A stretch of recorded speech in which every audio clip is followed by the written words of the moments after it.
Get it there. Line piece. Line piece. Hello, everybody. So we started the stream now, and we're still waiting. Are we waiting for people to turn? Oh yeah, we're still waiting. We're still waiting on Lucretia.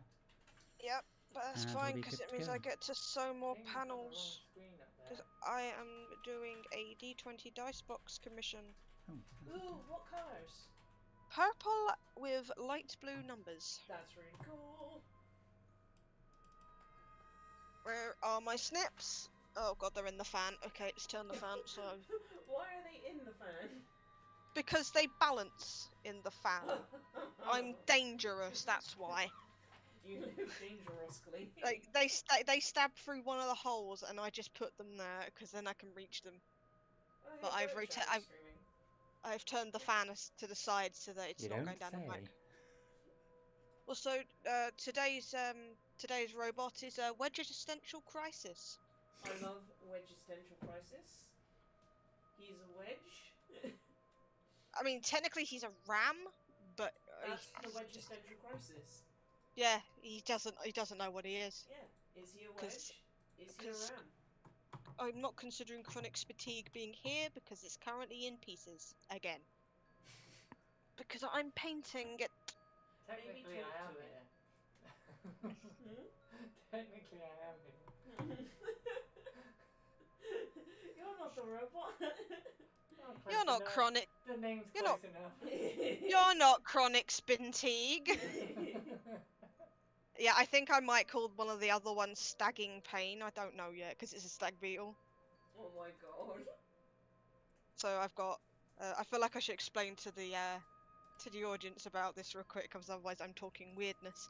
I have wooden robots. They're named after issues because why not? I have Depressia, who is a crusher. I have Anxiety, who is obviously an axe. We have Wedge Existential Crisis, who's technically a ram but doesn't realise it. And Chronic Fatigue. And then I have two more, which I think I'm going to call ADH.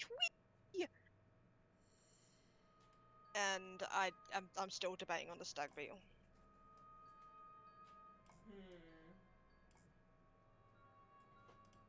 It's still up for debate. Come on, thank you. But, oof. Also, tonight's cats are Ping, Gloria, and Mr. Bean. A rare Mr. Bean visit. Yes, Bean Juice is here. You know what? Have you got pictures What, of my robots? of your cat? Oh, of course I've got pictures of the cats. 1 second. Throw up a group picture. I'll stick it in the stream. I don't have a picture of all of them together, but it's really rare that I get those three together in a picture. So.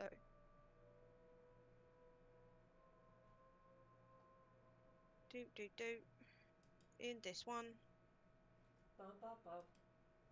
In this one. Right, I will put them in general for you.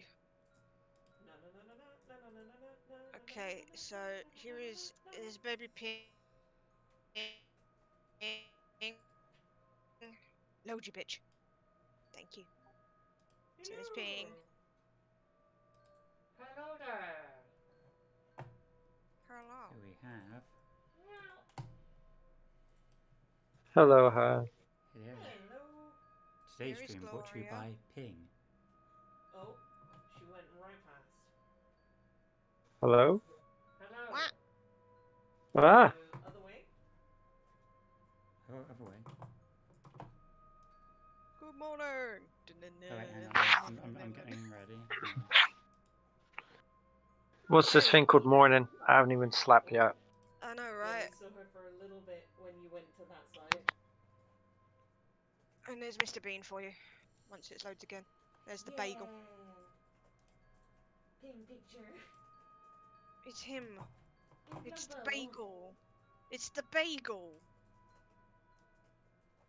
It's the fat bum. Mr. Bagel, the bean.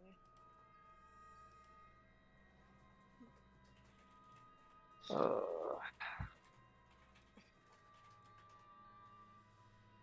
cats. Oh my Cats, god, look at cats. Bean. Look at him. Look at him. He's fucking bagel. Sam, Hmm? I had visit from Coco today because I've just got back from my parents and my dad has planted catnip. And we gave him a leaf.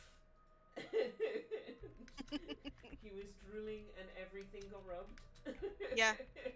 Welcome to Cats and Nip. He was very friendly. Yeah, see, I kept some Nip behind for when Ping came back from the vets. And she was all rubby, rolling, and then she kills it, and then she fell asleep, which is normal. That's how the girls act with catnip, is they go crazy for about 5 minutes, they kill it, and then they fall asleep. Okay, so death dice, we were using Spirit of Bugglebots, and we were using Stone. Okay. Where's Corin? He has not sent me a character sheet yet, so he is not joining today, I'm afraid. Oh, you're not joining me then. Oh, fine. I mean, he's still welcome to join the chat, but he's not playing tonight. Oh man. Yeah, I know. Wow, I need all the stuff. So I can't just be told a thing. I need to see it all. Alright, we're gonna have to kick his butt to get him in here. Yeah. I mean, the longer he takes, the more likely I am that you're gonna have to bust him out of jail. I'm just pointing that out. Like, I'm thinking of like 20 different ways I can introduce him into this game instead of just going, "This is no. He's joining your group." I'm just thinking about 20 different ways. Like, yeah, do you remember that guy who went missing a while ago? You all know this, by the way. Yeah, we found him. You need to go get him. Why are you? Yeah, that was there that entire time was just really quiet. Wedge, turn around so people can see your lovely face. They can't see you, but it's fine. Don't worry. Which is from the back, it looks like anxiety, but anxiety's staring at me awkwardly from the washing basket.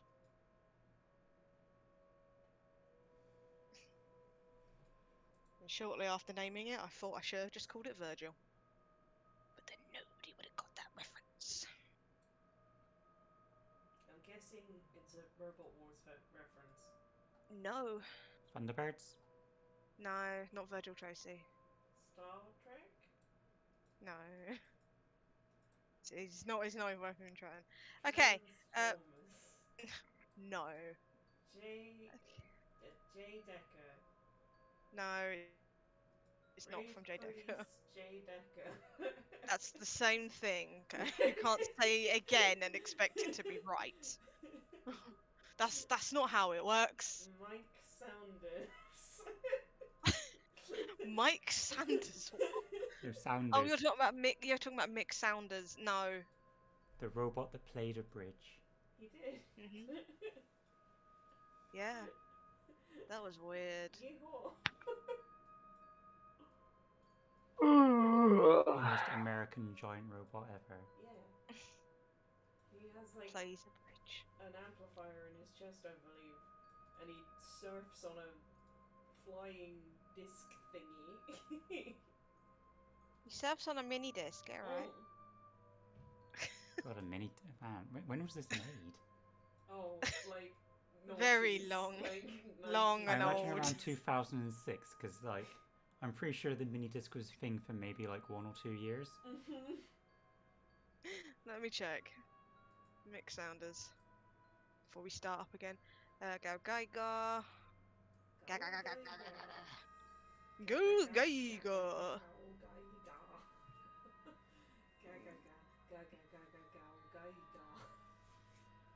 Go Geiger. That was I like out. that one because the transformation sequence for the Gaiga, his arms are a train. and the train goes through the tunnel and then locks into place and then he has arms. That's the thing that makes me laugh is a lot of people know Geiger, but not a lot of people know Brave Police J Decker, and they're in like the same universe. Yeah. They're all part of the Yusha series. Yeah, it's because Gal Gaigar had the more money and the more advertising, and it was. Yeah, but it was. But Did Gal Gaigar get a bad Jay book? Decker was better. I'm Jay pretty Decker sure was it better had than. like a bad There you go. book. The original run for Gal Gaigar was 1997 to 1998. There you go. The King of Braves. Yeah, but you know, Yeah. Brave Police Jay Decker has like Deckard and Shadow Maru in it, so. Deckard! And Duke. I love Duke. Duke. I like Duke. Duke. Duke fire! God, I fucking love that series. I want to watch that, and Maybe I I want to should. watch Saint Seiya. We need to watch it. Like I've finished Yeah. watching. I've finished watching the 2012 series of Ninja Turtles now. I'm sitting here. Watch I'm Shaolin rewatching. King. I've been rewatching episodes because it's hilarious to me that David Tennant is Professor Honeycutt. What? David Tennant voices Professor Honeycutt in the 2012 TMNT series. Oh my god. He voices a lot of stuff, doesn't he? Yeah, Does Does. he it is. do something we It watched is. the other It was day? just. Yeah, they're It all was just Eden. so weird watching it and hearing that voice, and my brain just went Scrooge McDuck. I mean,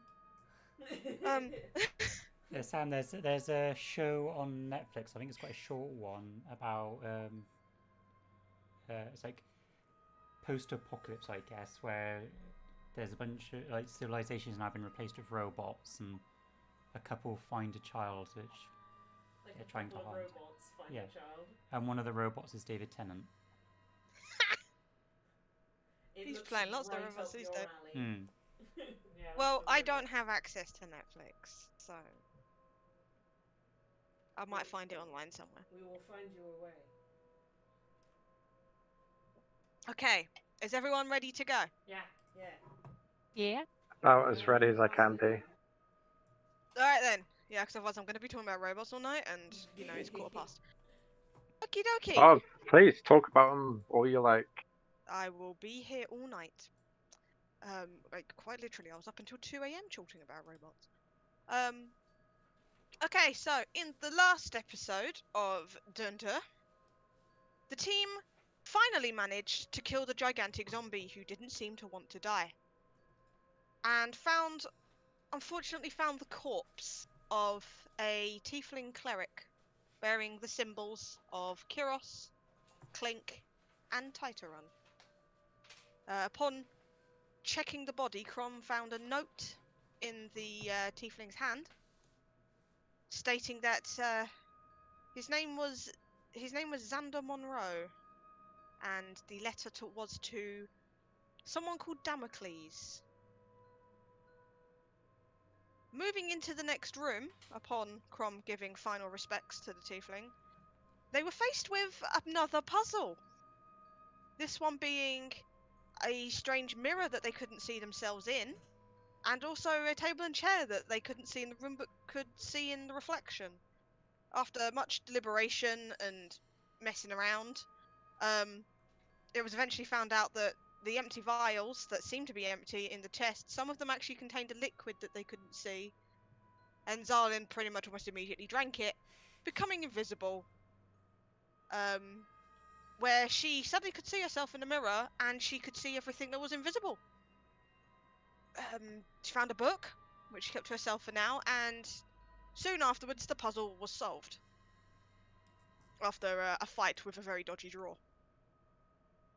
Moving into the final room, the group finally find the missing children and the guards kind of camped up in here, seemingly unable to get out due to a lever puzzle, which Crom is currently losing his fucking mind over. Lucretia has assisted a small girl that the other children accidentally locked into the only intact cell, and this is pretty much where it was. It was left off with Mog randomly pulling levers and getting rocks fall on. And this is pretty much where we're picking up. You're still in the room? You still really don't know what you're doing? Lucretia did open the book. Yeah, Lucretia did open the book the first time. The book told her that time was of the essence, spoke about the the religious, well, spoke about the war of the gods, but added something new to it before sealing itself shut again, and there is now a feeling of someone watching, not hostile, but just watching over her at the moment, seemingly interested. And this is where we left off. Give me access to the puzzle. You Oh took yeah, it I stopped you. Yeah, it's because you were trying to do it. No. There you go. Yay. There you go. Yeah, for the audience's thing, Claire was trying to solve the puzzle outside of game, so I revoked access to it. She has a problem. After because you made the comment about you should have been listening to what you said earlier. For like a while afterwards, she was going back through the archive stream to try and figure out what it was you said. She ran off a script. All my lines. I was tempted to. You're not meant to be solving it outside of game. Don't be giving me this. Don't make me roll some DM Smite. I do it. You give me. I do it. These tasty puzzles. I will do it. I got like dice. Like if I just like, I got dice right here. Please, may I have more? You want more dice? Hang on. No more puzzle. I have given you puzzle. Here is puzzle. Here is rambles. There are levers. Mog made rocks happen. Rocks fell. Everyone didn't die. No, not yet. Okay. You keep messing up, you know. And thus the group starved to death. Crom's not getting anywhere with this. He thought he was, but he's not getting anywhere with it. But does he realise he's not getting anywhere? He's like processing really hard right now. Just freaking the sound of a printer when it's trying to print something. It's in like multiple colours. It's modem noises. It's the old freaking modem connection noises. Internet connection noises through your phone. Oh, so he's gonna keep reading this. He's pretty distracted by this, honestly. Okay, what's everybody else doing? Lucretia, you do still have a child in your arms, just to mention.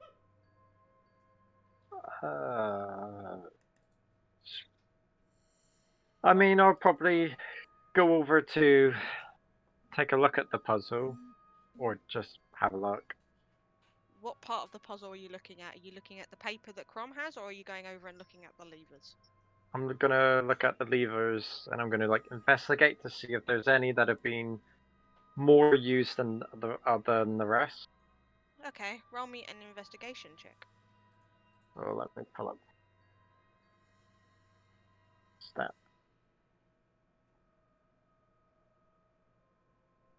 That's investigation. Okay. Unfortunately, I do have to take the first one. I only rolled it once. Yeah, it comes up with 2 because you have it to roll twice. Oh. So I take the first one since it's not. For the moment. Yeah. So you can tell, looking around this room, you can really easily tell no one has been down here for a very, very long time. But you know, there's cobwebs, there's dust, there's rubble, but the levers do look pretty immaculate. Like they've never been touched. Even though Mog pulled some levers down earlier, they don't look like they've been touched at all.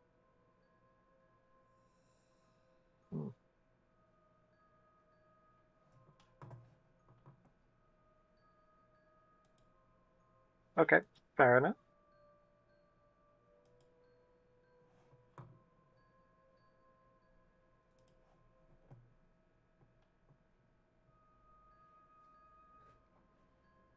What everybody else like to do? Moxie's still sat by the fire. The kids I- have pretty much gone back to playing at this point. So go ahead. I'll check out this tent over here. It's less of a tent, more of like a ramshackle thing made out of like guard cloaks and such. It's not much to it. It's pretty much just a makeshift shelter that the guards put together. There's like empty water skins and bits of armor where they've taken some of their armor off because there's not really a threat in this room. Stuff like that in there. The guard sitting here is watching you to make sure you're not going to steal in with their shit. But there's not really much in there. It's just, stuff they've taken off.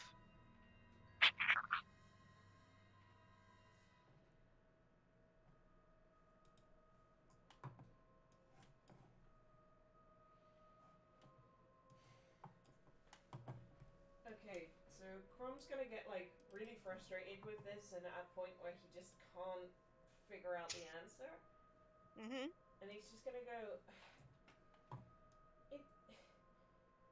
It mentions a book. You two were reading the book just now.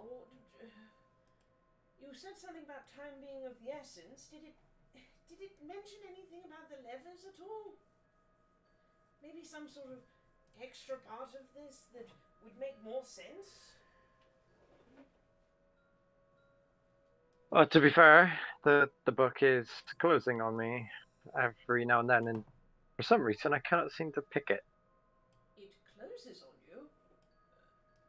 Yes, Show me, please, if you would. And he's like now interested in Lucrezia in the book. And he's going to sort of come over and just sort of watch. Lucretia does have a child in her Yeah, I've got a arms, child in my hand at the moment. So you might need to help with the child. Of course. She was the one that the kids accidentally locked in here. Yeah. No, he's as he's approaching, he's gonna like automatically help out. Yeah, and she's the one that the kids are blaming for them being stuck down here as well. Yeah, so if you take the child for just a second, I will try to open this book again. She will gladly climb in your arms. If you lean on that shoulder, that's the one with the padded leather, and that will be a little bit more comfortable for you, my dear. I'm afraid my arms are not exactly the most comfortable things in the world. She just smiles and just like she talks quite quietly, so I'm not going to talk at her level as my microphone would pick her up. Okay. But she just smiles and just says, "You remind me of Shield." Yes, a fine Warforged. I met him on my way down here. I'm sure he'd be delighted to see you again, and we will get you out. No problem. We've just got to solve this little puzzle first. Now, Lucrezia, if you mind, would you please show me this book closing? So I'm gonna remove the book from my pack again. Okay. And attempt to pick it. Okay. I don't remember what it is. I have to. You should. I think you have. I can't remember if you have a lockpick button. I can't remember what we used last. Peace tools. Yeah. And it'll be dexterity. Yeah, it'll ask a prompt will come Yeah, up it'd be that will dexterity. say, what do you want to do with it?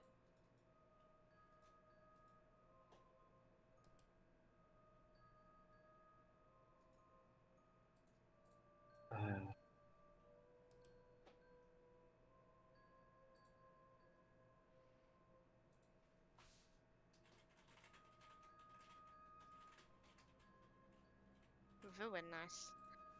So, as you reach in to pick this lock again, at one point you feel like your lockpick's gonna break, but then it feels like something manipulates it so it doesn't, and the book clicks open again. As usual, the front page you're greeted by once again says, "Be quick, time is short." Where would you like to scroll through to? At this point, I would just like to address whatever spirit thingy, whatever I feel like is around me, and just be like, could you take me to the page that's going to get us out of here? Could you roll me a persuasion check real quick? Very nice. So, for a moment, it feels like nothing happens. But then, in your ear, you just suddenly hear, "As you wish." And the pages suddenly flick until they get to the end page. And the last page is a smudged image of an hourglass. The top half of the hourglass, there is a skull floating in black liquid. And in the bottom half, there is a sun sitting in some sand. And the image, it seems to shimmer as if the liquid is actually moving like it's real. Roll me a wisdom saving throw real quick.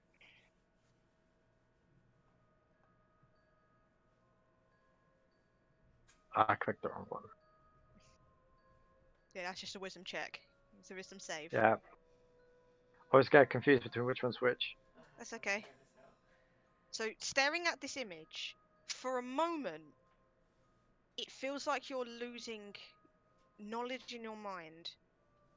But then, the longer you look at it, the hourglass seems to... Crom, you can't see any of this, by the way. To you, this book is blank. I was about to say, like, am I looking This at book this is... as well? No, this book is completely blank to you. You can't see anything in it. Okay. You've just seen it open, the pages flick, and there's just nothing there.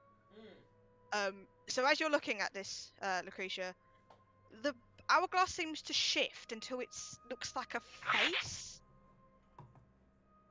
And it stares at you for a moment, and it feels like you are forgetting things.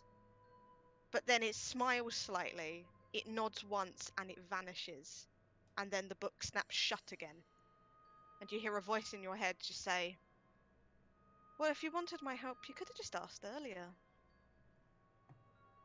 Let's go have a look at those levers, shall we?" Absolutely, let's go have a look. The book has sealed shut again. That's fine, I'm gonna go walking straight on over. Yeah, feel free to place yourself over at the levers. I'm seeing the And book shut. Crom is just like, oh my word. So staring at the levers, first you feel like there's nothing, but then you see something in the corner of your eye, as you look down as your shadow, it looks like a completely different person looking at these levers, like thinking, like one arm up by his chin. And then it just looks at them and goes, it just looks at it, it seems to look at you somehow, and it just goes, "Take the wrappings off the levers." I will do as instructed. As you take them all off, you notice two of the levers are gold. And the shadow just looks at you and goes, "Kings like gold." I will flick them. As you pull both levers down, the door unlocks. I'm just gonna turn around and be like, ta-da! The door unlocks and opens. The voice chuckles slightly and just goes, "I couldn't let him lose his mind any longer." Crom, And then your shadow turns back to normal and you can no longer feel this feeling.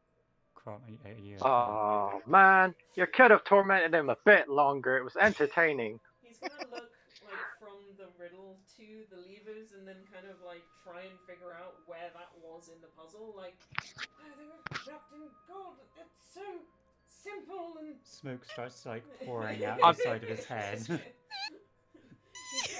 At this point, I run over and grab the. I grab the child back over you, just like, okay, that's okay. The guards are really shocked. The Kenku is basically like chittering and pretty much just copying things that Crom says. So you're saying it's so simple. This Kenku is now just going, "It's so simple. It was so simple all along." The kids are excited. The kids are just grabbing shit to take back with them. Yeah, should we get out of here quick? Because I saw an hourglass that looked like it was moving. So.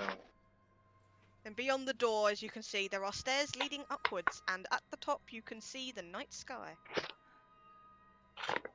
Jeez, how long have we been down here? Fucking hell. So, but we must check that this is really the actual out. It could be an illusion. So all the guards have picked, the guards are corralling the children, and the one in Crom's arms is, well, it's in Lucretia's arms now, so she's still in your arms. Oh yeah, she's not going nowhere. Yeah. Child. This is my child now. Yeah, I've adopted her. I don't think her mothers will be very happy. I'm taking it. Monk is just tired, so as Crom said, I think we should wait. she's just gonna walk straight out. She's had enough. She just wants to be out of there now. Yeah, the guards are helping the one that busted his leg up out and everything like that. And so, heading up the stairs, you come out back in the ruins in the bottom right building. Oh, I'm not going to bring the map up because you know what it vaguely looked like. It was 4 ruined buildings. Yep. So you come out in a previously completely unnoticed hole in the bottom right building. And it is quiet. It is dark now. The guards all thank you, and the other guys all thank you, and they see to make sure that, to make sure the children are taken home.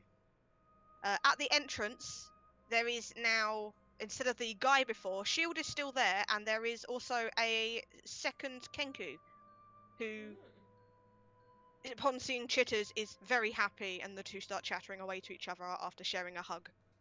Aw. And the other guards, update him on what happened. Shield is more interested in the children, seemingly. Like, Shield is watching the children, making sure they're all okay. They all talk to him, and he, in very broken language, talks back. And the girl that Lucretia seems to have adopted is really, really happy to see Shield. And you know Warforged Crom, and when Shield sees the little girl, he seems very more, I don't know the word, alert. Very more there than usual. Yeah. He seems much more responsive to this child. He's Almost very, as very though happy he's to see. A perfectly sentient being who shouldn't be oppressed. What a crazy notion that would be. And one of the guards does come over to take the girl off of you, Lucretia, so that he can take her home. Just give me 1 second, and I'll set her down, and I'll take off one of my necklaces and give it to her, and just be like, if you ever need me again, just hold this really tight, and I'm gonna feel it, and I'll come find you. She smiles and nods, and she gives you a hug. She says, "Thank you very much. I'm so sorry I caused all of this." You caused no trouble. And I'll give her a hug back. And before she goes, she also gives you a hug, Crom. Aw, he definitely hugs her back. And also says, make sure that you you brush your teeth twice a day when you get back, and tell your mother where you've been and what you've done, and make sure that she's no longer worried. And whenever you're crossing, make sure you're looking both ways, for you'll never know when a horse and cart might be coming. You may not hear it. Shield comes over, and she, after a little bit, she does go with Shield. Yeah. She nods a few times, kind of like understanding, and then Shield comes over, and she just immediately goes with Shield. Yes. I've been hit by 3 wagons so far. And it hasn't affected me at all. I know everything I'm saying pacifically. Where are we? What are we doing again? Can you lend me 20 quid? I thought I was a wizard. So you guys watch as the guards take the children back, and you are left standing outside of the ruins. I don't know about you guys, but I am shattered. I need a rest because I'm hurting badly. Shall we make our way back to Lime Ridge? There was an inn there. We can stay the night. Let's just go back to the Lime Ridge map. Yeah. And we turn off Too Spoopy for me. And we will put on this one for a little bit. If it wants to play. Nice. There we go. Yeah. So back at Lime Ridge, parents are out in the streets hugging their children, and the older ones are out seeing the ones that went missing. Over by Steel and Sorcery, a blue-skinned woman meets up with a blue-skinned guy that was in the ruins with you guys, and she slaps him above the head. Proceeds to have a go at him before hugging him and them heading inside. a lot of them, disperse after a while. You do see the little girl with two women, Mm-hmm. and she's getting hugs by both of them, and one of them is crying. She was terrified, and Aww. everything such like that. This is exactly why we do what we do. Isn't this lovely, everybody? After a little bit, why did I not put these somewhere I can find them a lot easier? That would have made this so much easier. Where is it? There we are. Yeah, so everyone, going around this stuff. Cassandra comes out of the tavern and she comes over and she's very excited and she's like, "Oh, thank you so much, thank you. Feel free, like rooms and drinks and food is all on me tonight. Don't worry about it. You've done us such a great service." It is the least that we could do. We were more than happy to help. And thank you very much for your kind offer. I believe that we will definitely take up on that.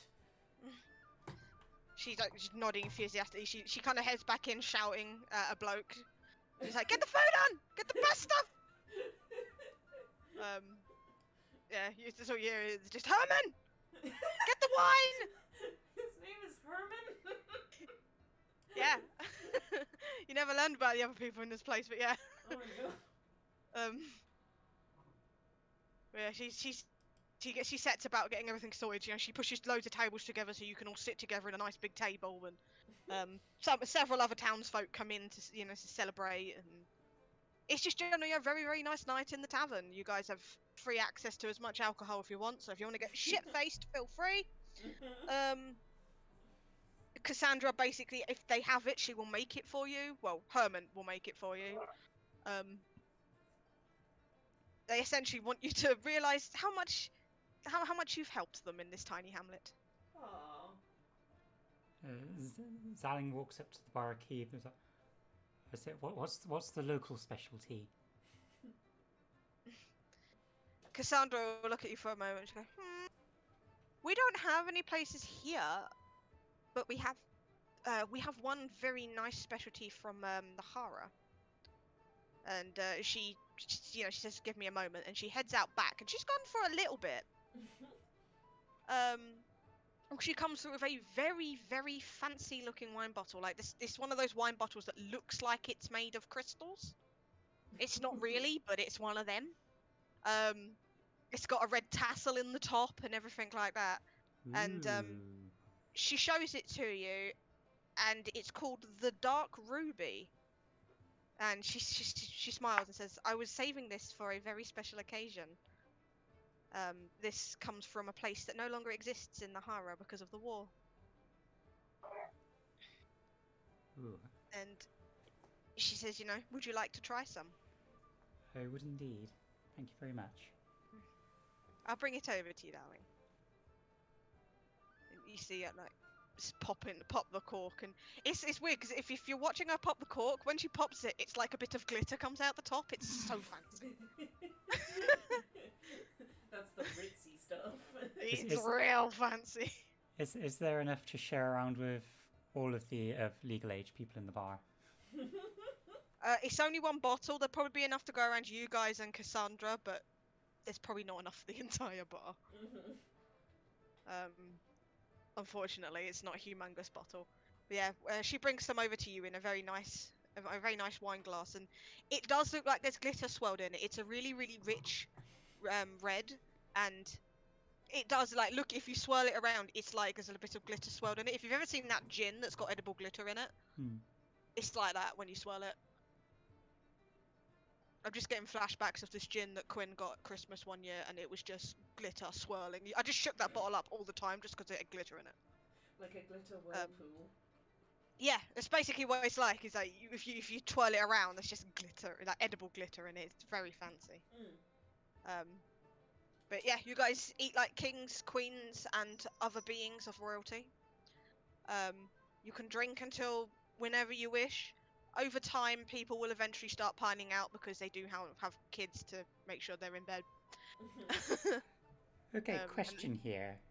Okay. Because I can infuse an item to make it magical, and I can also. Do you have the infusion? I mean, if I get rid of the steel defender or the homunculus for a moment, I could turn it into a magical item, and then I can replicate a magical item. I don't think that's meant to be used on wine. But, But if you want to use it on alcoholic beverage, how long does it take? How long does it take for you to swap over an infusion as well? Oh, I don't know. Because there's usually you have to do it over you have to change it over a long rest or something. It's not something you can just do out of the blue.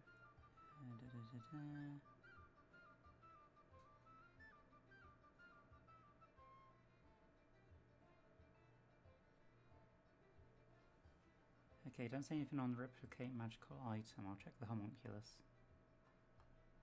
And do you have that one? Because you pick certain infusions, and that's the ones you have. You don't. Yes, you don't have I all do of have them. those. Okay.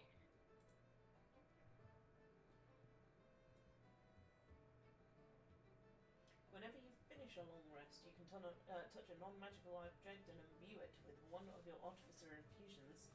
Yeah, so she can do it because she hasn't done one today. But it's a case of because she won't be able to do it and then swap back again. Well, if we're heading for a rest anyway, then I'll just be able to reform it in the morning. And also the replicate magic item, you've already done that. Did I? Yeah, you got your bag of holding, didn't you? No. Well, if you picked replicate magic item, because you can only pick a certain amount of infusions that you're allowed. And replicate magic item, you have to do one off the chart. You can't just pick any round magic item and replicate it. There's stuff on the chart. Because I thought originally you picked replicate magic item because you wanted a bag of holding.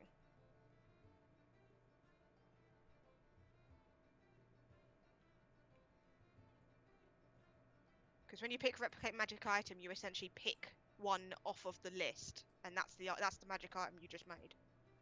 Oh well. You I can't just was curious replicate as to whether this would count as a magical item that I could replicate, and then everyone could have wine. Unfortunately, it's not. It might seem very magical, but it's just a bottle of very fancy wine. Yeah, but if I've infused it to make it a magical item. Yeah, but you can't do that. Because yeah, it's not just replicating anything. It's replicating things off of the chart. So, is there anything anybody would like to do before bedtime? I'm just gonna drink. Okay. The creature is drinking. Excessively. Crumb also drinks. Having failed her attempt to replicate the wine, so everyone could have some, she instead divides it up in thimbles so that everyone in the bar can get a bit.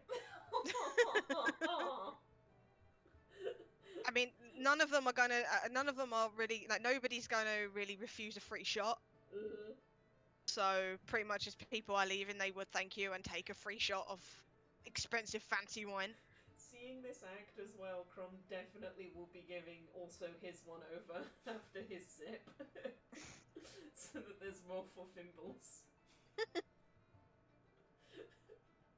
Says, that's very kind of you, Zalin. It's a celebration. We won the hide and seek game. We found them. We did. That's what it was. Yeah. Yes. None of the kids are in it, by the way. They're in bed. Okay. Just in case. They are all in bed. They're probably locked in their bedrooms at this point. The purchase of chains and locks has gone up dramatically. Yeah. Is there anything anybody would like to do tonight apart from drinking excessively? Get all my stats back. Mog, would you like to do anything? Isn't even in the bar. She is just camping out in the woods, being a miserable little git. Moxie wants to know if that loot's still Well, the loot that was sitting by the piano. That said, do not touch. Yes, the loot is still there. There is someone playing the piano at the moment, but the Oh, loot right. is still sitting there. Oh, okay. Because she's feeling compelled to ignore the sign and just touch it. I mean, the guy playing the piano does look at you, but they don't say anything. It's mostly a courtesy because it's someone's property. That's why it's there. Okay. Well, she's just gonna touch it. I mean, he looks at And you, but that's look- about it. And she's gonna look him dead on in the eyes if she does.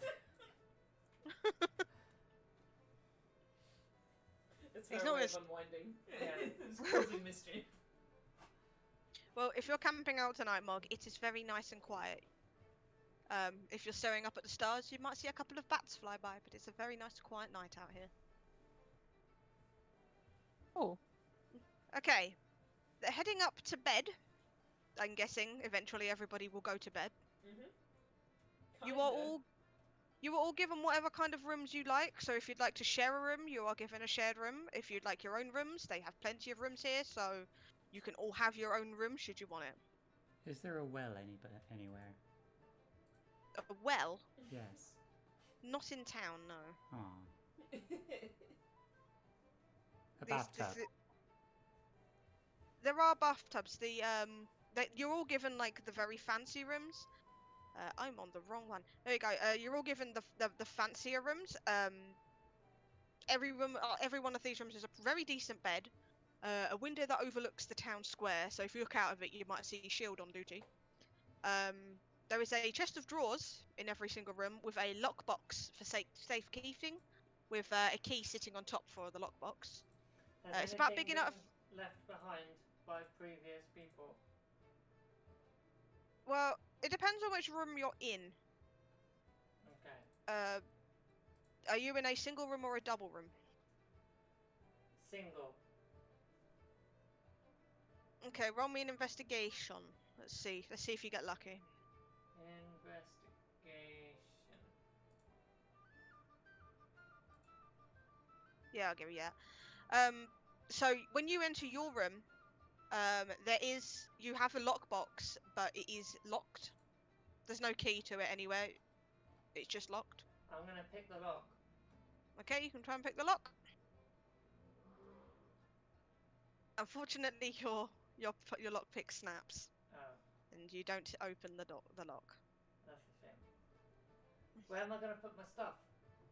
I'm gonna complain. Well, these lock boxes are only big enough to hold about a dagger in them. They're not massive. They're just for small things. I have a dagger. Well, there's a chest of drawers you can put it in. You guys aren't living here, so Okay, fair. Is there anything left in the drawers? no. All the No. drawers are empty. People send. These rooms have been cleaned. Okay, So, fair. Okay. so let me scroll back down. This is what I get for putting it all on one. I should have just put this on like 3 different bloody things. So as night falls and you get into bed and you all settle down. I need to. Where is my button? There it is. Let's turn the music down a little bit because I like to be heard. So Lucretia,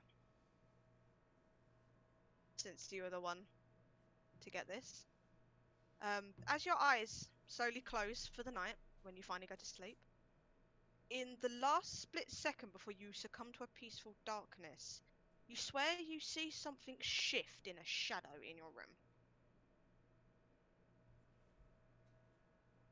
I will. Can I dart awake or like? Yeah? Absolutely. I'm gonna sit up and grab one of my daggers. The room is quiet. Seems empty apart from you. I'm gonna go over to investigate. Just Go for- still holding it by my side. Yep, go for it.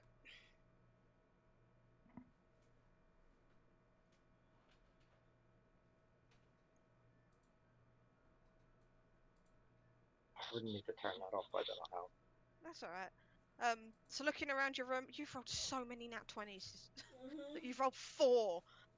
Unfortunately, only one of them was counted. You're looking around your room at night. It's dark. There is a low light in here. There is a torch that's kind of dimmed itself.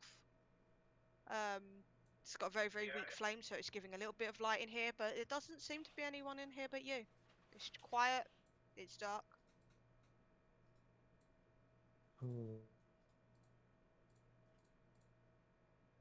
I'll take a deep, deep sigh and be like, oh, it's probably the excessive alcohol. But I will just sit on my bed for a minute and just watch that corner. Like a cat. It is quiet. There doesn't seem to be anything there. It's just a shadow. Then I'll lay my head back down and just mime in Elvish. And as you fall into your dream, as you dream, you keep seeing a figure in random areas in your sleep. But you can't make out any features on them. They don't seem to stick out in crowds. They just appear occasionally as this faceless passerby, or one of the many market stall owners in the town that you seem to be in, or just a background silhouette. They don't give off any sort of threatening or dangerous feeling, they're just there. And anytime you seem to try and focus on them, they vanish. As your dream continues, you're now walking down a street. Market stalls are lining the sides. There's colourful banners floating in the air. You can hear laughing. There's singing. There's a gentle thrumming of music, as if there are people all around you, but there's nobody there but you. You suddenly feel a nudge against your leg, like a child bumping into you, which causes you to instinctively look down. You hear a young girl giggle an apology, and you hear her steps as she runs off laughing down the street. But again, you don't see anybody. And as you look back up, there is now a figure standing at the end of the street. Your legs seem to move on their own, as if you're being drawn to this being down there. And as you get closer, the street around you starts to fade out slightly. The sounds are now seemingly behind you and getting quieter the further away you go. The figure is very hard to make out, but you can see a pair of very damaged wings spouting out of their back, and their arms are stretched out in a crucifix stance, gripping tightly onto two chains that are wrapped around their arms that seem to vanish into nothing at the sides of your vision. A few steps closer, and you can hear a quiet dripping noise. Looking around for the source of the sound, you can see a dark liquid pooling beneath the figure. It shimmers and it blurs, making it seemingly impossible to figure out if it is some other fluid or if it is blood. But by this point, the figure slowly struggles to look up at you, and its two glowing eyes and a pale face meet yours. One eye is amber and the other is purple. As they open their mouth to speak, no words come out. And then you are suddenly thrust backwards again into that street, the sounds of laughter and cheering in your ears. You can now see people around you celebrating. The figure that was ahead of you is gone.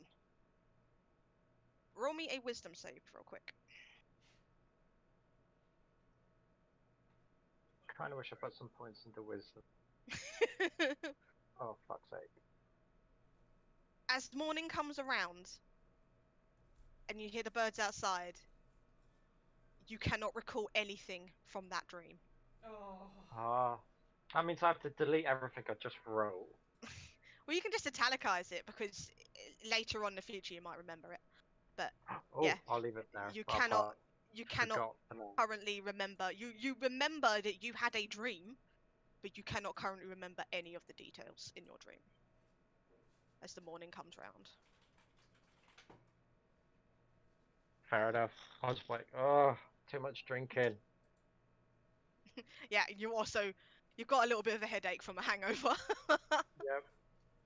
Mug, morning is coming around. There is a lovely dew, and it is very, very pretty as the sun rises. Are there any woodland creatures to befriend? There's some deer hanging out nearby, yeah, because it's really, really quiet around here. They come quite close to the town because they're harmless animals. So there's some deer if you'd wish to try and share your breakfast with the deer. Are we fully rested? Absolutely. Roll me an animal handling to see how well this goes. Unfortunately, they don't know you, and you put some food down and they run away. She's very disappointed by that. But some And she will birds, never mention this to anyone. But but she's some very birds, some disappointed. birds come down a little bit later and they do eat it. Okay, that's okay. So the morning is yours. If anybody would like to do anything.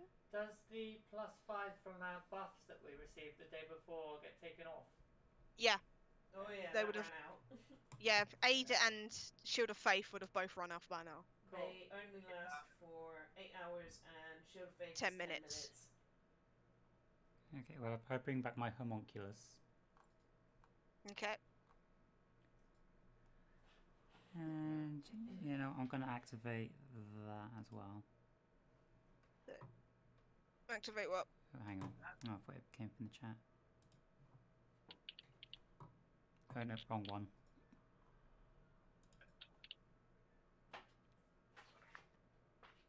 Okay.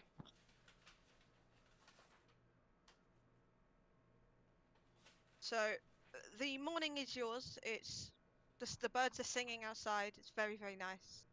If you look out the window, it looks a bit busier here, but it's still a tiny hamlet, so there's still not a lot of activity.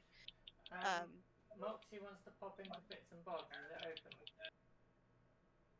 Yeah, I mean, once you guys have all set up and met down, you'll be given breakfast for free, obviously. Oh right, okay.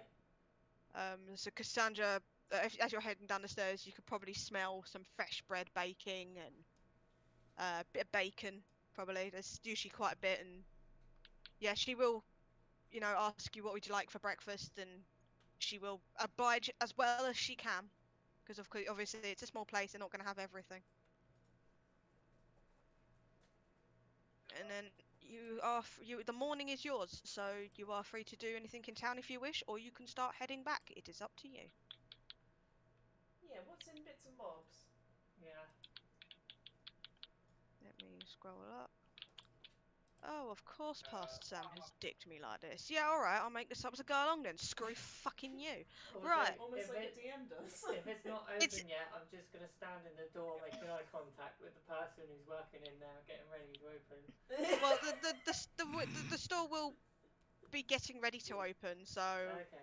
odds are there is a guy outside just doing some sweeping off of the porch bit, make sure it looks alright, but it's due to open. Just start banging yeah. on the door. Yeah. Bang, bang, bang. And asking, are you open Are you yet? open yet? Like, the guy is standing right there, and he's just like, about 5 minutes, love, just give me a sec, alright? Can you just open Um, now?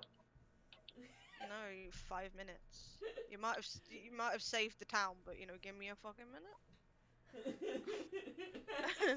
He's not having it. Could you imagine if our customers really did have like persuasion dice?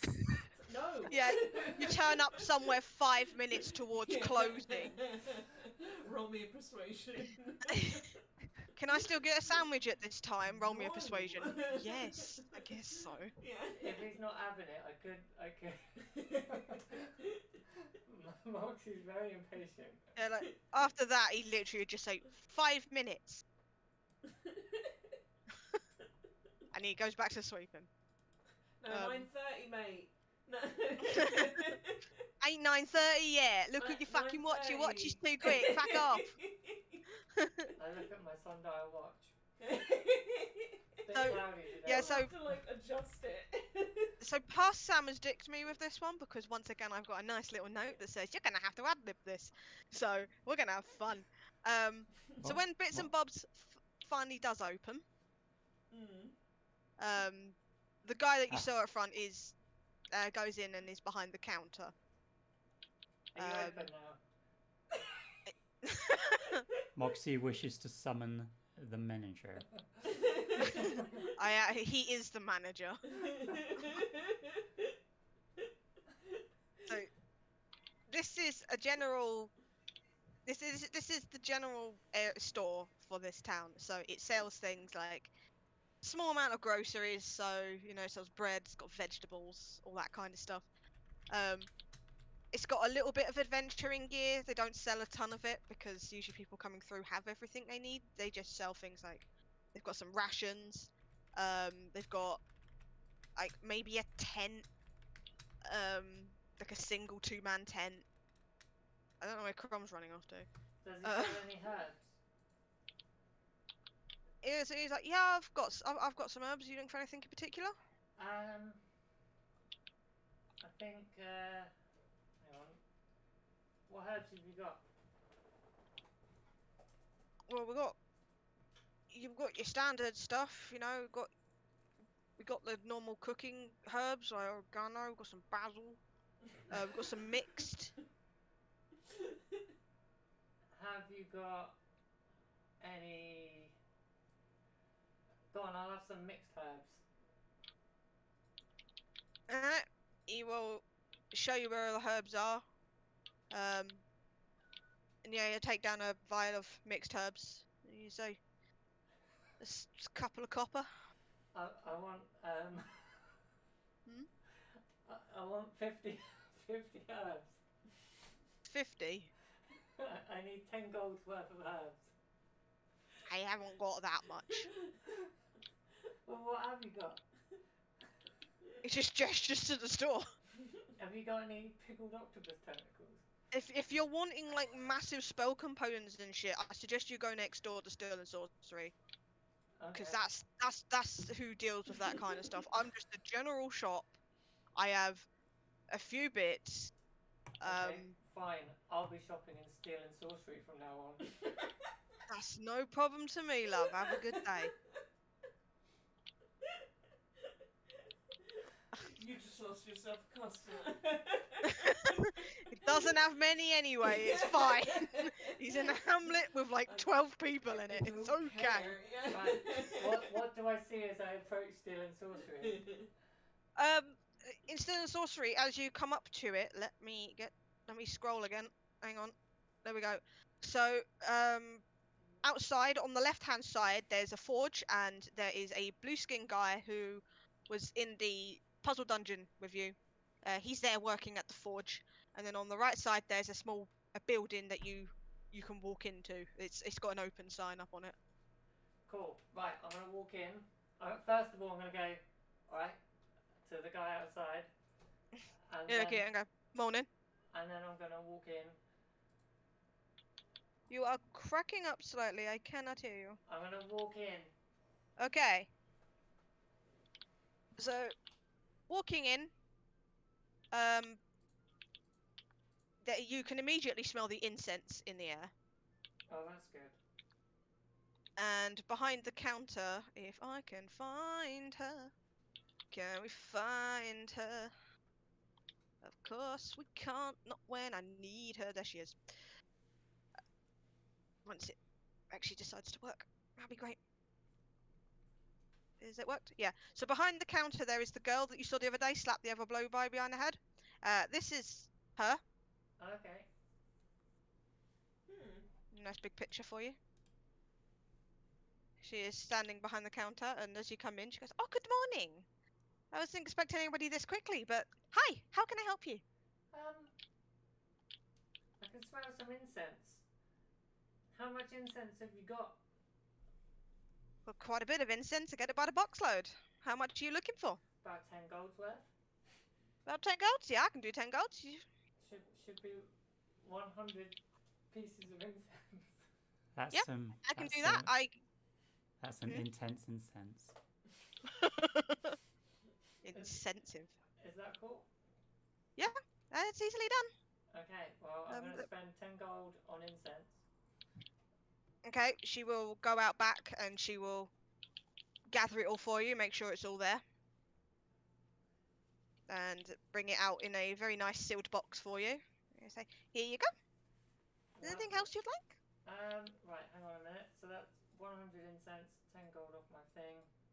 I'm just going to write 100. Make sure you mark your 10 gold off. I just did incense.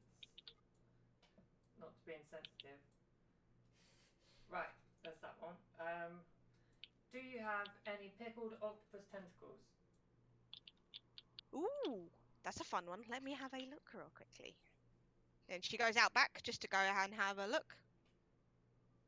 Hang on.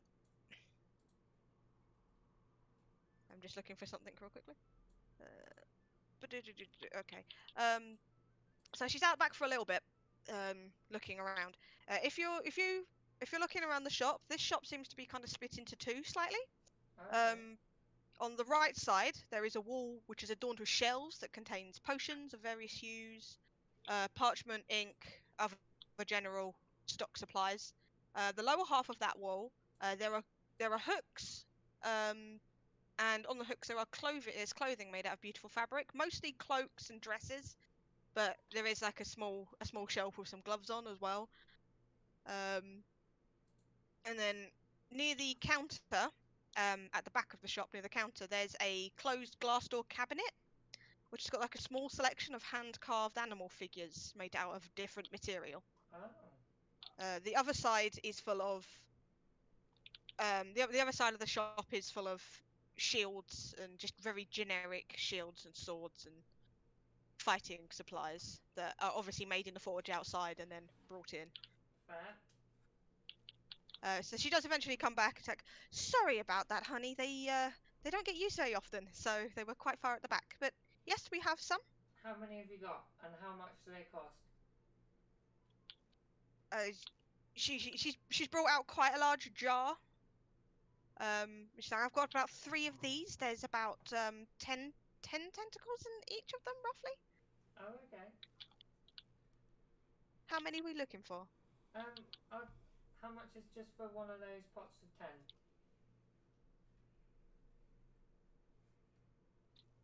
Does it give me it, or does it want to be mean to me? It's gonna make me make it up. Okay. Yeah, she's like, they're about 2 gold for a jar. So Yeah. about 2 gold for 10. Okay, I'll do that. 2 gold for 10. Okay. So, Were you looking for anything else, honey? right, hang on. Let me just add that to my 10. Pickled octopus tentacles. I think I've lost you. Sorry, I was just writing. It's okay. Just wanted to make sure my Discord hadn't done that thing again where it cuts everybody out. Okay. Do you have any bat fur? Any what fur, sorry? Bat fur. So I can't hear you. Back fur? Bat fur. Fur of a bat. Fur. Oh, fur of a bat. Okay. She'll kind of think for a moment and she'll bring up a book. It's pretty much her inventory ledger. She's like, I will just have a quick look. We might have a little bit out back.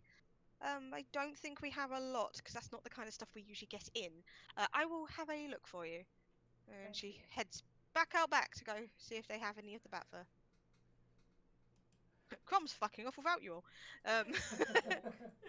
He's just left. Sod you all. He's the only survivor. I inquire about the animal statues. Well, she's gone out back for a moment, Oh. so let her come back. She comes back. She's got a little bit. They don't have a ton here, because like she said, it's not really something they get in. Okay. And she asked, how much were you looking for?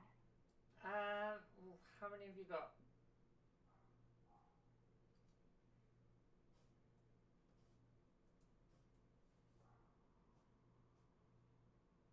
Look. How many have you got?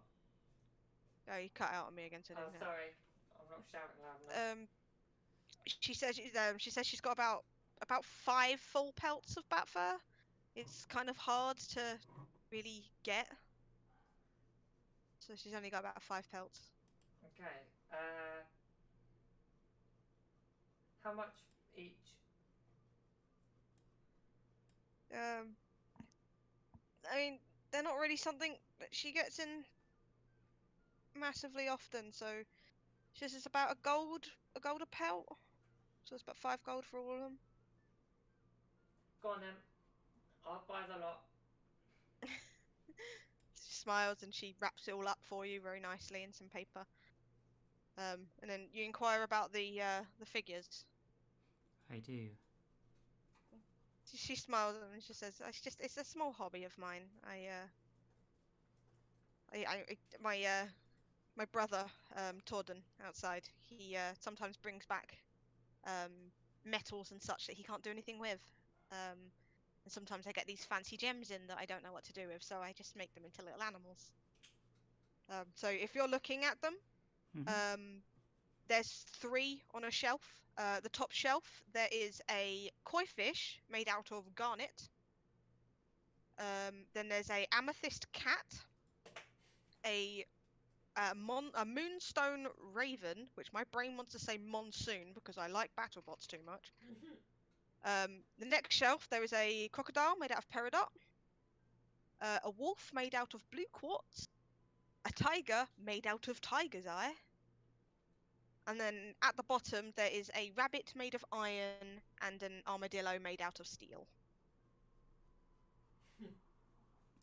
I would like the koi and the peridot crocodile and the cat. If you wish. I need to get a calculator out. So you want the koi, the cat and the crocodile. And the crocodilian. Okay. She looks at you and say, "Okay. That's about 250 gold altogether." Ah, I only have 160. I'll just take the koi. Okay. The koi is 100 on its own. Okay. And she'll get it out very carefully for you. She'll wrap it up, make sure it's definitely not going to get broken, and she will hand you the nice koi fish. What was it made out of again? It is made out of garnet.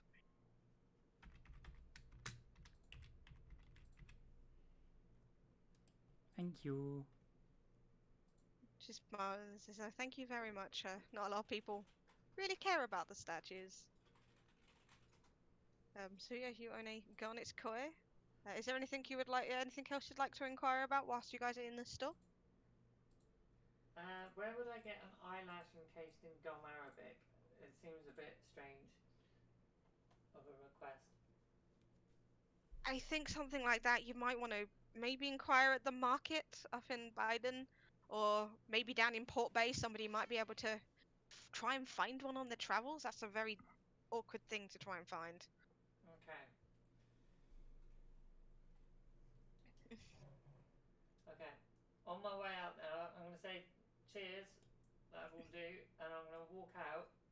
Mhm. And I'm going to turn to the bloke by is it the forge? Mhm. You ain't got a few pieces of coal I can pinch, have you? Got any pieces of what? Sorry. Coal. Bolt. Coal. Coal. Right. So you're cutting out every now and then. He looks at you Sorry. and goes, "Yeah, I got a load of it. How much do you want? We can have some." Oh. 5 pieces? 5? Yeah, that's it. That's all I need. Yeah, he just points to this pile of coal and just grab some. Cheers. It's no worries. So I take 5 pieces of coal. Yep. Lovely. Lovely jubbly. Is there anything else anybody else would like to do in Lime Ridge? I'd go have a nosy at the notice board. Okay. You want to go back to the notice board? The woman that was there before, who was clearing them all up and clearing them up and such, she's now carefully taking the nails out and taking them all down. Is there anything else on the notice board? I mean, nothing massively important. No, there's a community notice about a market that's going to be in town in like 4 days. They have a very small market here. Like compared to Biden, it's a tiny market. It's just people selling their loose ends from Port Bay.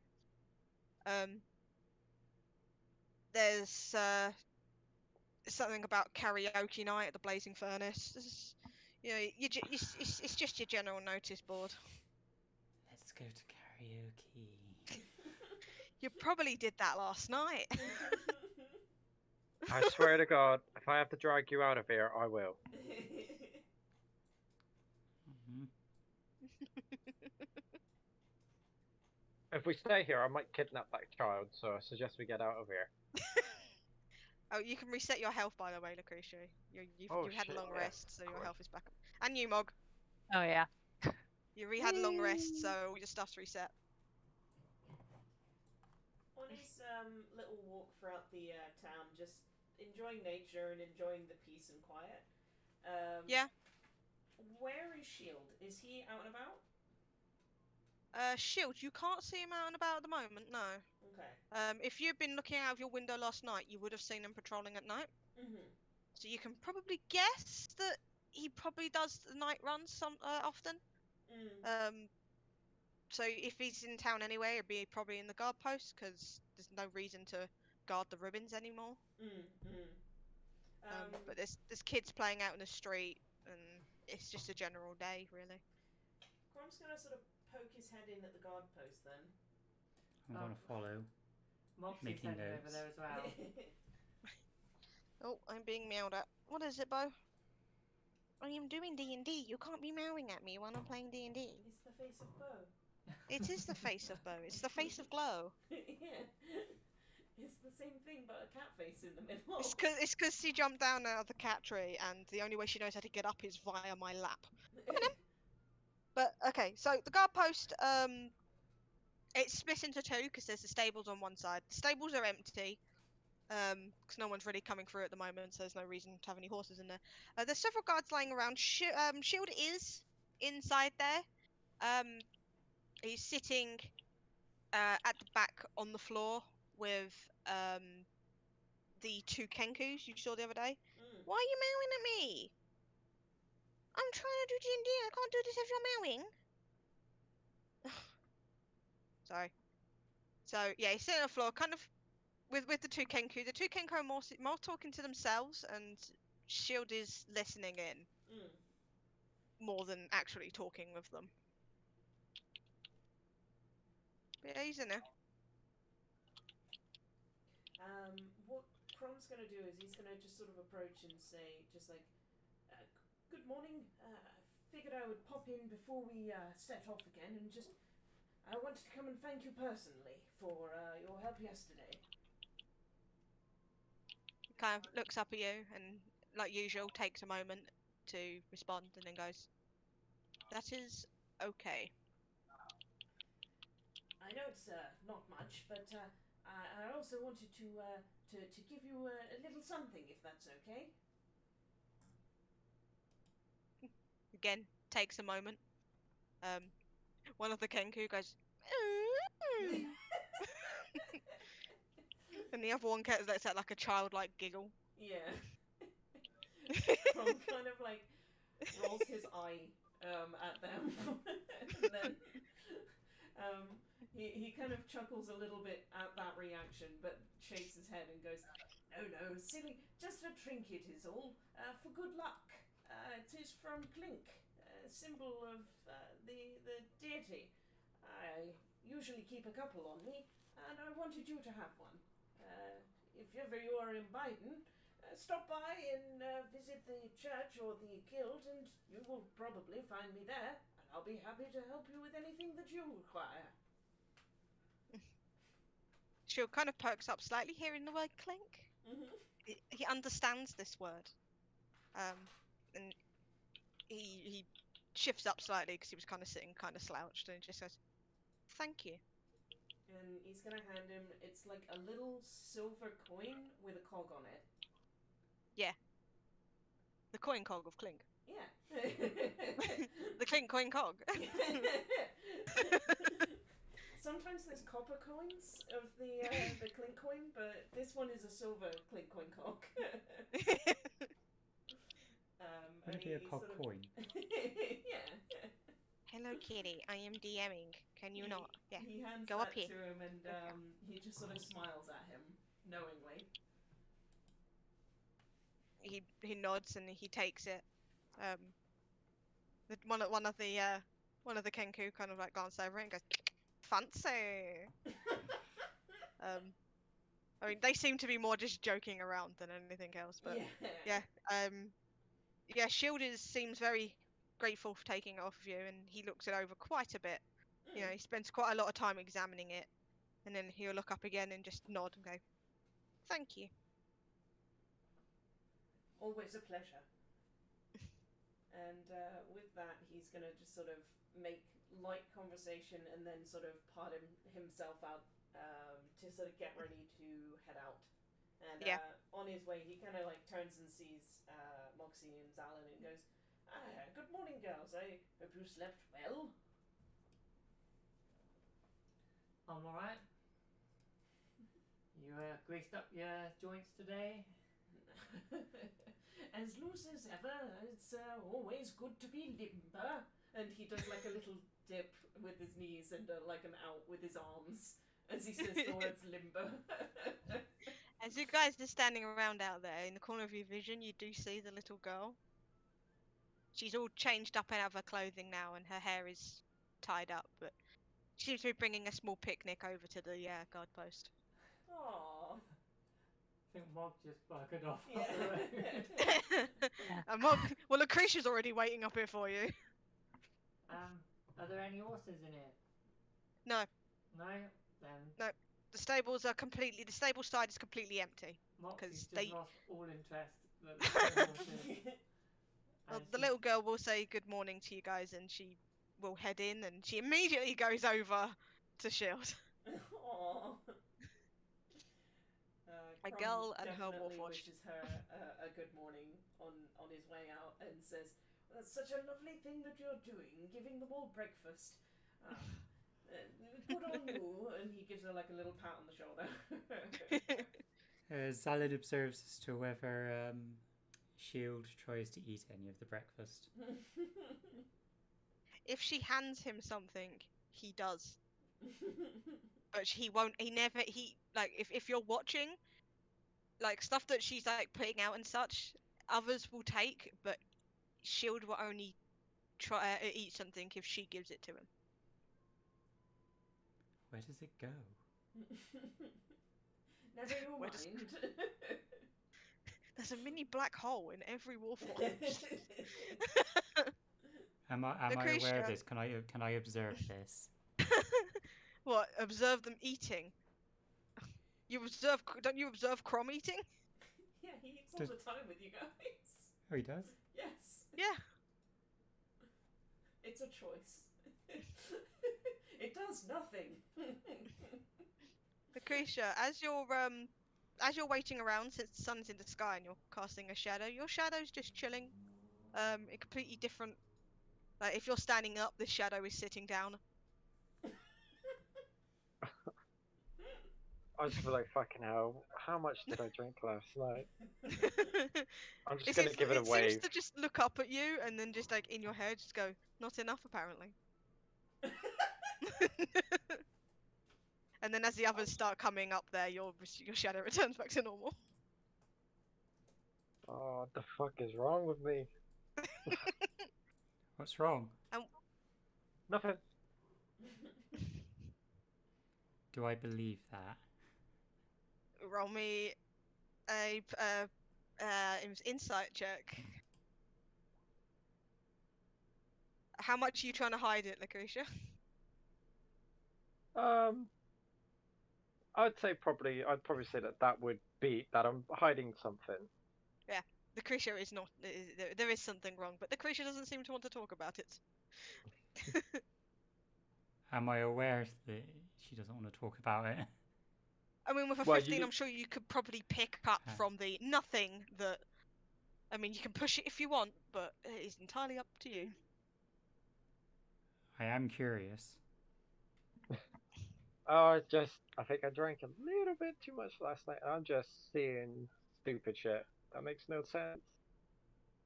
I Okay. just need to drink some water, and I'll be okay. That's why I said it was nothing, because it's not like I saw like an assassin in the tree or nothing. Just me losing my fucking mind. Or in your room last night. Shh, they don't know about that. I know. I know. Yeah, no, I'm good. I'm good. I just have a little bit of a headache.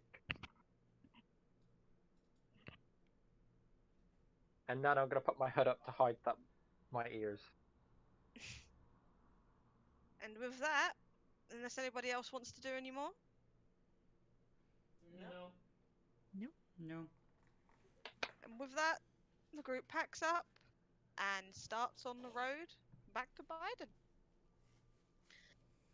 Let us just put you back on the path. Because why not? This is roughly where you are. Yeah. You don't need to put yourselves on it. It's just because you're walking it. Okay, I can close that one now. Yay. The way back is mostly quiet. I don't like that mostly. Is anybody keeping an eye out for anything, or are you all just walking back and talking? Oh, I'm gonna be Moxie- keeping my eye after seeing fucking shit moving all the time. I'm gonna be so on edge. Moxie Those who, will okay, always remain frosty. okay. What Well, expression? Love it. well, okay. So those who are keeping an eye out, roll me a perception check. I'm just kind of glancing around anyway. Ooh. The creature is very paranoid. Tonight has been my fucking night for rolls. I think. Well, minus that bad one in my room, but. Moxie doesn't trust anyone, so Okay, so she didn't even trust these people. as you guys are heading back down, since you know when you were first on this path, you started at the bottom and worked your way up. If you want positioning of where you guys are, you'll be starting at the top and working down. Oh, okay.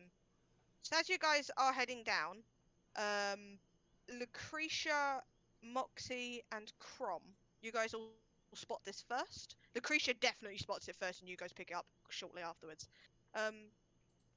In the bushes over here, as you guys are heading down, you spot what looks like a boot sticking out of it. Can I go into the trees and hide and sort of sneak my way around? Okay. So the boot that you spot. I am on that layer. The boot you spot. Could you put me on the right layer, please? Thank you. Is around here. Okay. Well, I'm gonna go off into the trees and hide and sneak my way around. Okay. Should I roll stealth? Yeah, you can roll stealth if you want, since you are attempting to hide. So yeah, roll me a stealth. Oh, Okay. You feel kind of hidden. okay. Well, I'm gonna I'm carry on just- anyway. Okay. I'm just gonna keep approaching like directly towards it. Yeah, the boot is basically like, it's not like someone like it's standing up. By the way, it's like on its side. You can see like the bottom, the sole of a boot. Where was it? Like here? I like how Here. we're just gingerly moving our tokens down here. We're just like moving in unison, just like steady. So, getting to the bushes, you find two bodies. Oh god. What an odd Right. place to fall Before- asleep. Of Before we even see the bodies, I'm just gonna say I bet these are the guys we saw when we first came here, aren't they? I'm gonna look Yeah. at the body and investigate very poorly. Okay. It's two bodies. It is the two more mouthy bandits. Well, you guys thought were bandits. They are absolutely covered in blood. It looks like whatever got them had a very, very gruesome end. They gave him a very gruesome end. Those poor souls. Can I? Oh, go Oh on. well. May Kyros be with them. Can I investigate what it was that attacked them? Like, is there any indication, like claw marks? You can roll me an investigation, yeah. Like another one, since the first one was kind of just to check if the bodies, check the bodies. Oh, for Okay, fuck's sake. so looking at these bodies with your very, very, very keen eye, you can spot numerous stab wounds from a dagger, but these wounds are so harsh. It's like whoever had this dagger had so much strength behind it. It's penetrated straight through the leather, Oof. like proper straight in. And there are a lot of them. It's all over the place. It's kind of like a very frenzied stabbing. There's some in the throat, there's some in the chest, there's some in the arms, some in the leg. And looking over both of them, nudging them slightly, you notice both on each of their hands, it seems to be in some sort of coal or charcoal. There is a very hastily picture of a sun with an X through it. Seeing this, Crom is immediately going to react. Oh. You alright, Oh. Crom? May Kyros be with them indeed. This was a malicious attack, done by a very, very foul follower. Moxie's just gonna go, oh well, and carry on. Moxie, you Their don't wounds. understand. This is the work of fire. Yeah, they've... I've seen worse. Whoever it was that attacked them literally must have been almost enraged or just frenzied because it's pierced. They just didn't stand a chance. And were they stabbed in the front or the back? If you turn them over, they're it's on both sides. It's like someone started, and anyway, they just started stabbing, and they just couldn't stop. So either they attacked them from the front and they fell over and they just continually stabbed them in the back, or they stabbed them in the back, they fell over, rode over, and just got it to the front. Looking around, are there any like signs in the environment of a battle or anything? That was about to be my next question. Apart from, the area you guys are in, there's a lot of blood. But there doesn't seem to. The ground is shifted slightly. Twigs are snapped. It's like there was a struggle, but there wasn't like a massive fight or anything. It's just, it's like they were just walking along, and suddenly stab, stab, stab, stab, stab. It's like it just suddenly happened. They were taken completely off guard. And the third guy is nowhere to be seen. Are there any footsteps or anything? Surprisingly not. I'm gonna look up in the trees. While these guys are doing this, There's some birds. Crom is sort of very wary and very sort of paying attention, but is also going to draw his holy symbol out and is going to try and purify their souls. Okay, make me a religion check. Yeah, absolutely. Yeah, the trees, there are some birds, but you can't see anything. Yeah, good paladin. So, are you praying to Clink or Kyros? To Kyros, for sure. So as you're praying, making a quiet prayer to Kyros, you feel a warmth and a comfort that they do still have their souls, and that he will take care of him.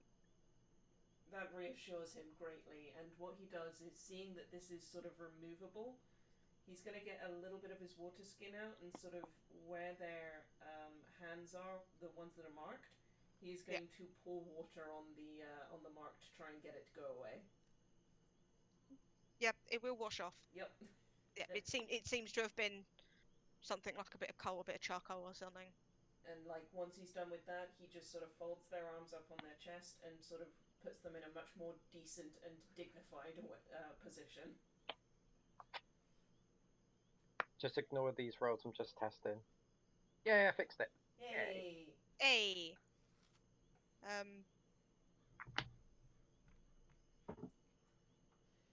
So yeah. And he stands up and looks at everybody else and goes, if this person is nearby, this is going to be trouble. Those who follow Via are indiscriminate with how they kill, and they do it for fun, rather than any particular other reason. Whoever did this is potentially a dangerous psychopath, or just simply someone who is just horrible, really. We really must be careful. If you see the symbol that I washed off, we must act quickly and be very prepared to fight for our lives. Well, I don't want to alarm you. If they're as bad as you say they are, there's no tracks, so I'm thinking they must still be around here somewhere. Then we must find them quickly. We cannot let a follower of Vaya be around like this. They must be brought to justice. I mean, how... You say that these people kill for fun. Is there any way we could lay a trap for them? Often, Like, a lot of them are very sort of power hungry or have some sort of poor self-image or charisma issue. Usually highly egotistical. I'm not too sure that a trap may work. It really depends on their intelligence. Unfortunately, some followers of Vaya are very sharp. It would really Of course, depend I can on the imagine. person. What would you recommend? You're the one with the expertise in this situation. I would recommend we keep our wits about us and we report this to the guild as soon as we get back to Biden. We just need to be careful and make sure that we don't get caught out by anybody. They may indeed still be lurking. Out of curiosity, I just want to search their pockets. Go for it. Well, you've already done enough investigation, so I'll just use your investigation. So they don't seem to have a ton on them. Their weapons, surprisingly, are completely gone. But what you do find is you find a small pouch with 3 silver and 25 copper in. And on the rowdy one, which was doing most of the talking when you last met them, he seems to have a tatty, blood-covered journal. Is Wow, one of these any of the ones that Crom healed? No. Okay, so No, that Neither was of the these missing are the one. 2 that were rowdy and chatty. so Neither of these are the ones that Cromhild. I hang mean, on a I'm minute. gonna put... Go on. Does that mean Crom, the one that you healed? Where are they? Well, clearly not here. I should only hope that he wasn't the one who was the follower of Vaya and that he simply made it our way. It very well could be that he met the same fate and unfortunately his body is somewhere else. We won't know until we either meet the fellow, alive or dead. But we can only continue on with the presumption that they are at least, since not here, hopefully safe. Okay. I'm just gonna take a quick look through this bloody journal. Okay. So there only seems to be some writing on the first page. It's got 3. It's all in pencil, and it's like been hastily split into 3 columns. On the left, there seems to be descriptions. The middle seems to be some sort of item, and then the right is either a tick or a cross. Since there's a lot of blood on this, and it's actually like smudged a lot of the pencil, so these are the only ones you can read. What were they again, so I can jot them down? So I'm just about to say them. So the ones that Okay. you are able to read, because the rest of them are seemingly, the rest of them are really smudged up. So the ones you can read are Blue Woman, Old Tale, and then the middle one says Fancy Potions, and then there's a tick. Underneath that, it says Metal Freak, Rusting. The middle column says Silver Daggers, and in the third one there is a cross. The third one says Blonde Hair, Blue Eyes. The middle says Red Gem Necklace, and then there's a tick. And then there's Child, Male, Red Skin, Canter Acquire, and a tick. And then the last one says Red Cleric, Big Diamond, and then there's a cross. Well, that certainly seemed to reveal a bit about perhaps what they were doing on the road. I can paste these for you, just in case anybody wants to write them down. Ooh, Yes, please. yes, Very much, please. yes. Yep, they are in the Sampaign. I put a So new the gaps channel between on, them is which the is Shared is the Notes and columns. Treasures. Oh yes. I will put stuff in there afterwards. But this is so that's what it says. There's 3 columns. The description's the first column. The item is the middle column. The tick and the crosses is the last column. And unfortunately, that's all you're able to read before the blood is too smeared. And there's nothing else in this journal. Obviously, not that I could read it, but is this the No, only page that's going to be written? Yeah, the other pages are seemingly blank. There's nothing else in them. It's even though it's very, very tatty, it doesn't look like it's been properly used yet. So you can probably suffice that this is a journal someone bought ages ago and is only just using. Since you've got a really, really high investigation. Question is this about us?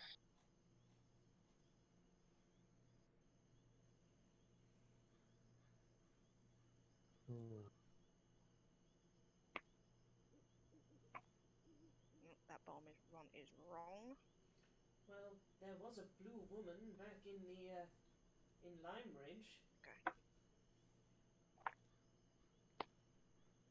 Was there anybody with red skin though, and a red cleric? And what's this one?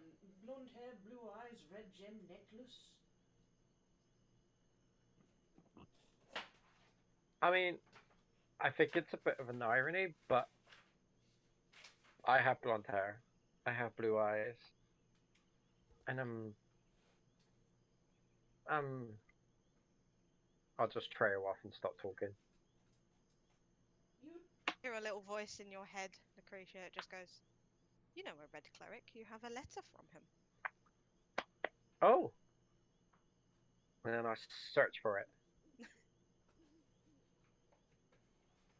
Not sure who has the letter, but you do have that letter you found in the dungeon from that dead red cleric. Yeah. Yeah.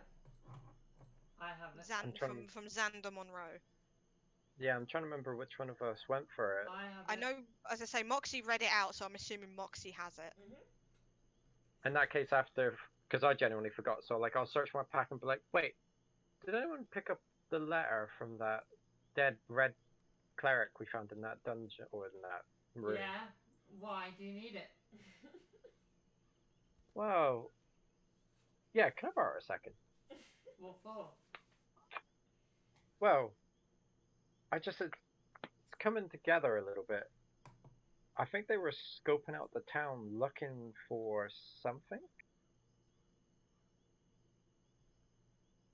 I will post into the notes and treasures what that letter says in case you wish to reread it. Mm-hmm. Beautiful. Moxie's gonna query a little bit more what you're thinking. Well, I mean, it's weird, isn't it? Like, you're right about the ruins. Because the letter said that, that he was ambushed by bandits. Well, what if these chased him, and what if he cursed one of them? Or maybe not cursed one of them, but what if he did something to one of them? Because this is clearly a checklist, like the blue woman, metal freak, and all that. This is a checklist of probably very exquisite items. Probably they're being paid to acquire said item. And I'm worried about what could have happened to this person in order to do this to 2 men. What if they've gone back and they're just going to try and take these items? Moxie's gonna hand over the letter and say it's worthless anyway. I will happily receive it.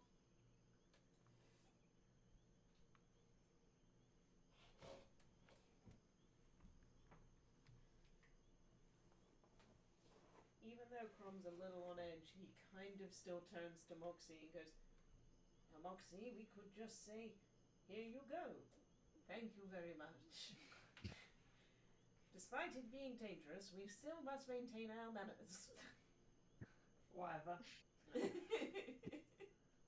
Whatever. God, you're not my mom. Jeez. I know, I'm your father figure. It's become Napoleon Dynamite. God. Oh, Tina.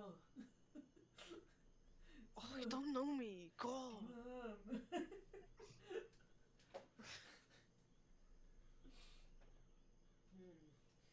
Well, I mean, I'm thinking that if I'd have just brutally murdered two people in the middle of an open road, could have been in the daylight, could have been in the night, we don't know.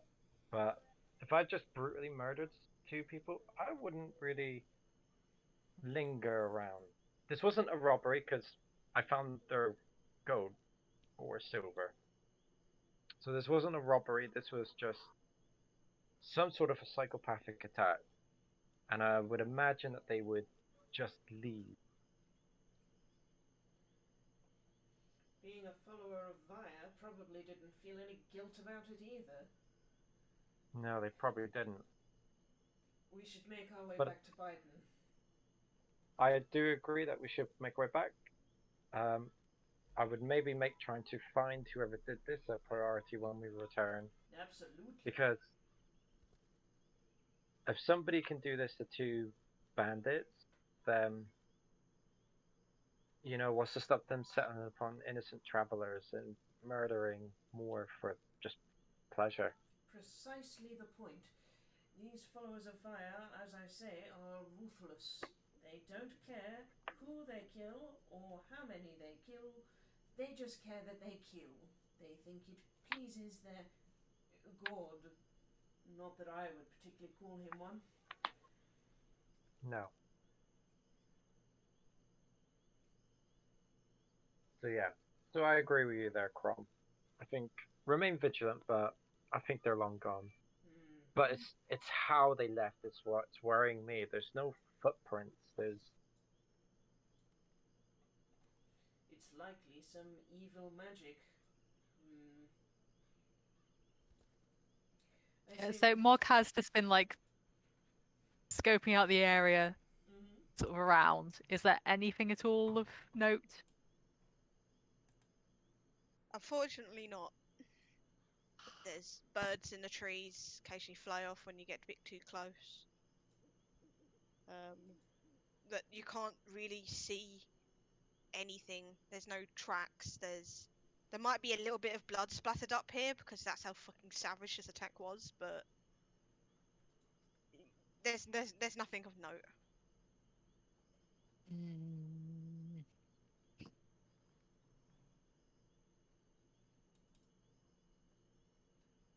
Shall we make our way back then?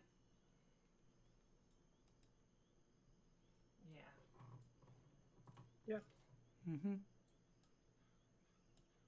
Okay, and with that, you guys continue on your route back to Biden.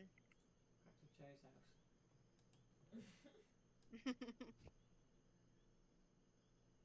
The journey, I imagine, is relatively quiet.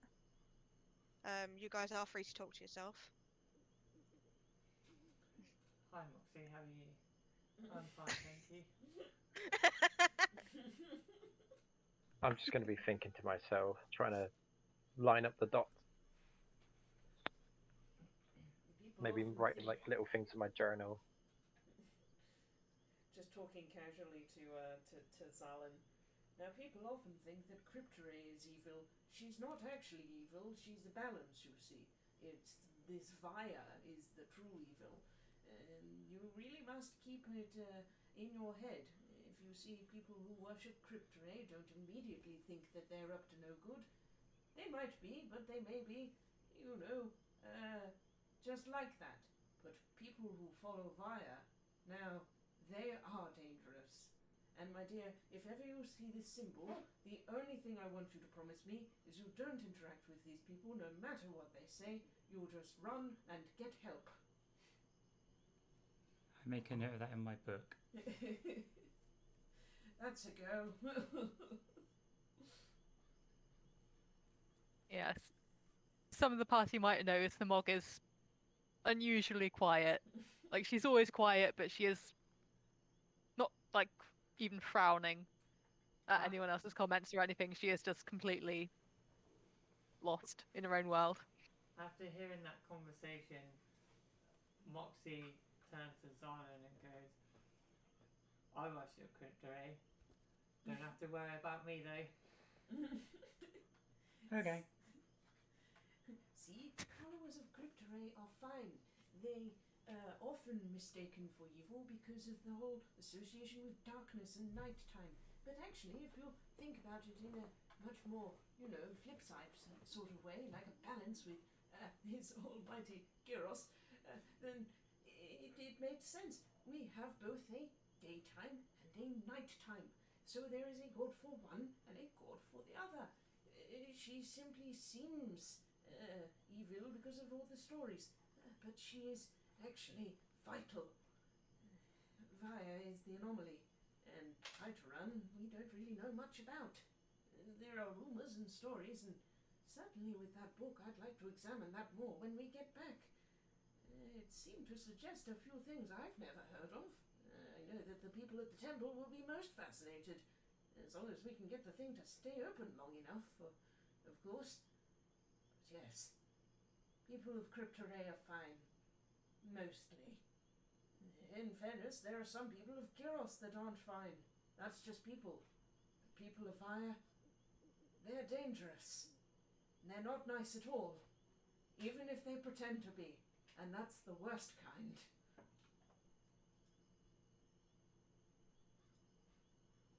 And he's like just gonna do like that style of lecture the whole way home. Like As you guys are chatting to yourself as you walk, you do eventually reach Biden. It is. Let me turn that one off because it's meant to go. Oh, what did I deleted it? That's fine. That's fine. Gone forever. That's alright. I just put it in later. It doesn't exist anymore. It doesn't. Forest no longer exists. So I don't actually have like a town noise yet. So we will put the tavern one back on for now. Town noise. Town noises. Rah rah. Town. Town. So Yeah, I'm walking here. so I know I've already explained it to you guys, but for the stream. So Biden is a semi-large town, bigger than a lot of the places, but not as big as the likes of Port Bay and Akreen. It is surrounded by two sets of recently refurbished castle walls. There are two main ways into the town, which is the east and the west side gates, mostly known as the main gate and the market gate. The town makes use of every single inch of space that it is given, wanting to keep as much as they can within the confines of the walls. On the outskirts of town, there are a couple of farms with livestock. They use the closeness of the guards on the walls to their advantage, as it allows them to have extra protection over their stock. Close to the gates, on each gate, there are stables for travellers to rest their horses for a small fee. Inside the first wall sits rows upon rows of crops with little houses darted around. This is the main food source of the town and also its main trading resource, as a lot of the farmers here travel up to Caxi or down to Port Bay to send or sell their produce. New guild members are often trialed in this area because confined food sources often bring in pests. Into the second wall, this is where the town really begins. Houses and other buildings mostly line the inner walls, ranging in age and size. Some of the buildings here have been here since this area was the capital of Sinva. In the center of town stands the large temple to Kyros, and recently services to clink have started happening here as well. There are a small array of shops. However, most people go to the marketplace for their produce instead, which stands closer to the western gate, which is this bit over here. The Ironcrest Guild is one of the larger buildings in the centre of town, and it also acts as the town's local tavern. And then opposite the guild is the Iron's Rest Inn, which is a space made for guild members and market vendors to rest and sleep. It has a lot of rooms at very decent prices, as well as spacious food court and open baths. Biden is mostly known for its trade. Since it's on the lower road from Caxi and on the way to Port Bay, it sees a lot of merchants coming through to sell their wares. Time-wise, it is about mid-afternoon when you guys finally reach back. It was quite the walk, but it's not like a day or anything like that.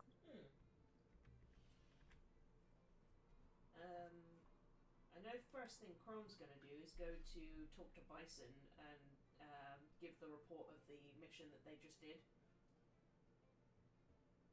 Okay, let's find out what everyone else is doing first. Well, I'm going to be going with them to report in. Just fits. Okay, so Lucretia's going with Crom. Yeah, I think Mog would grow as well. Okay. Zalin, are you going to? Yeah. Moxie, what are you doing? She's gonna bugger off and see if she can find a brass brazier. Okay, we'll do Moxie first and then I'll come back to you guys. Cool. Okay, so where are you going to go and try and find a glass brazier? I don't know. I assume that I know this place, but Yeah, knowing Biden, you probably know the best place for you to look for that is the market. okay. People sell all sorts of things at the market. It's like every single day there is a market on and it's different people. So if they don't have it today, odds are they could have it another. Okay. Which one's the market again? I've forgotten. This square over here is the market. Oh, okay. So she's gonna sort of bugger roofed over there. Now at the market, I mentioned it before in the session 0, but I'm still writing them up because I'm slow. The guild do have a contact at the market. There is a tabaxi who essentially, if you want to find something, you talk to him and he'll know if someone has it. Okay. Yes, I know, phone. I'm fully aware of the time. My phone's just telling me the time. So at the market there is a tabaxi named Savanti. He's very easy to find. He's very colourful. And if you're looking for something, he is the one to go. Okay. Savante, where are you at? He would be on one of the first stalls, and if he sees you, he'd be like, "Oh, Moxie, hello. You guys are back in town now, yes?" We are indeed. I'm wondering if you can help me. I'm looking for a brass brazier. A brass brazier. Let me just have a look real quick. And he takes out a book and just starts immediately flicking through it really quickly and goes, "Ah, yes, there is a stool for that." He stands up. I'm just getting his picture up for you so you can see what you're looking at. So this is Savanti. Okay. He's very colourful. Ignore the snake. He's very colourful. He's very happy. Sometimes he has a hat on. Not today though. It's overcast. But yeah, he jumps up and he goes, "Ah, brazier, yes, this way," and he ushers you through the crowds of people, past stall after stall after stall, until you reach one particularly large stall. It's got a sorry, something in my throat.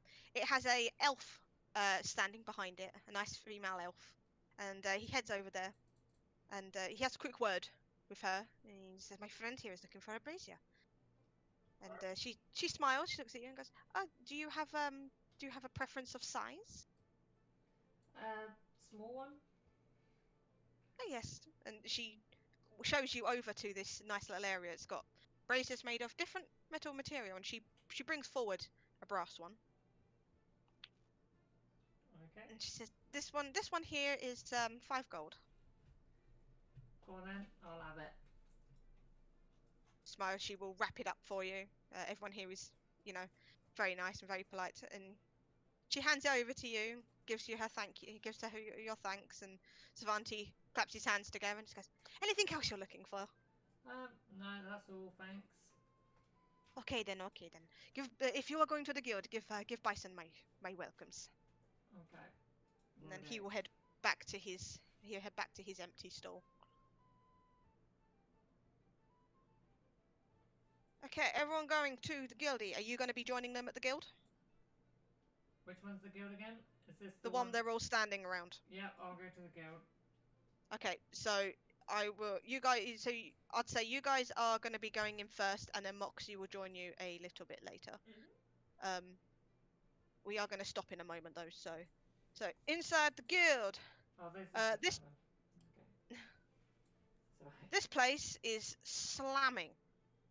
There's a lot of people right now in this in the area at the front.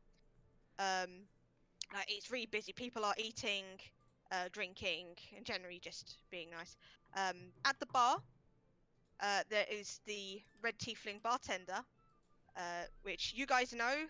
Their real name is Lucis, but people call him Lou. People call him Lucy. You know, they don't honestly care what you call them as long as not being an asshole. They are rushing all over the place right now, getting people drinks, going in here, bringing out food. It is super busy. And then bussing around the tables, clearing up them is the short mismatched warforged that you guys know as Q. He is very carefully bringing tankards back to the bar, wiping down tables, making them immediately ready for somebody else because they are that packed right now. And as you guys come in, this is the door to the guild area, and you are greeted with a familiar face of Bison, the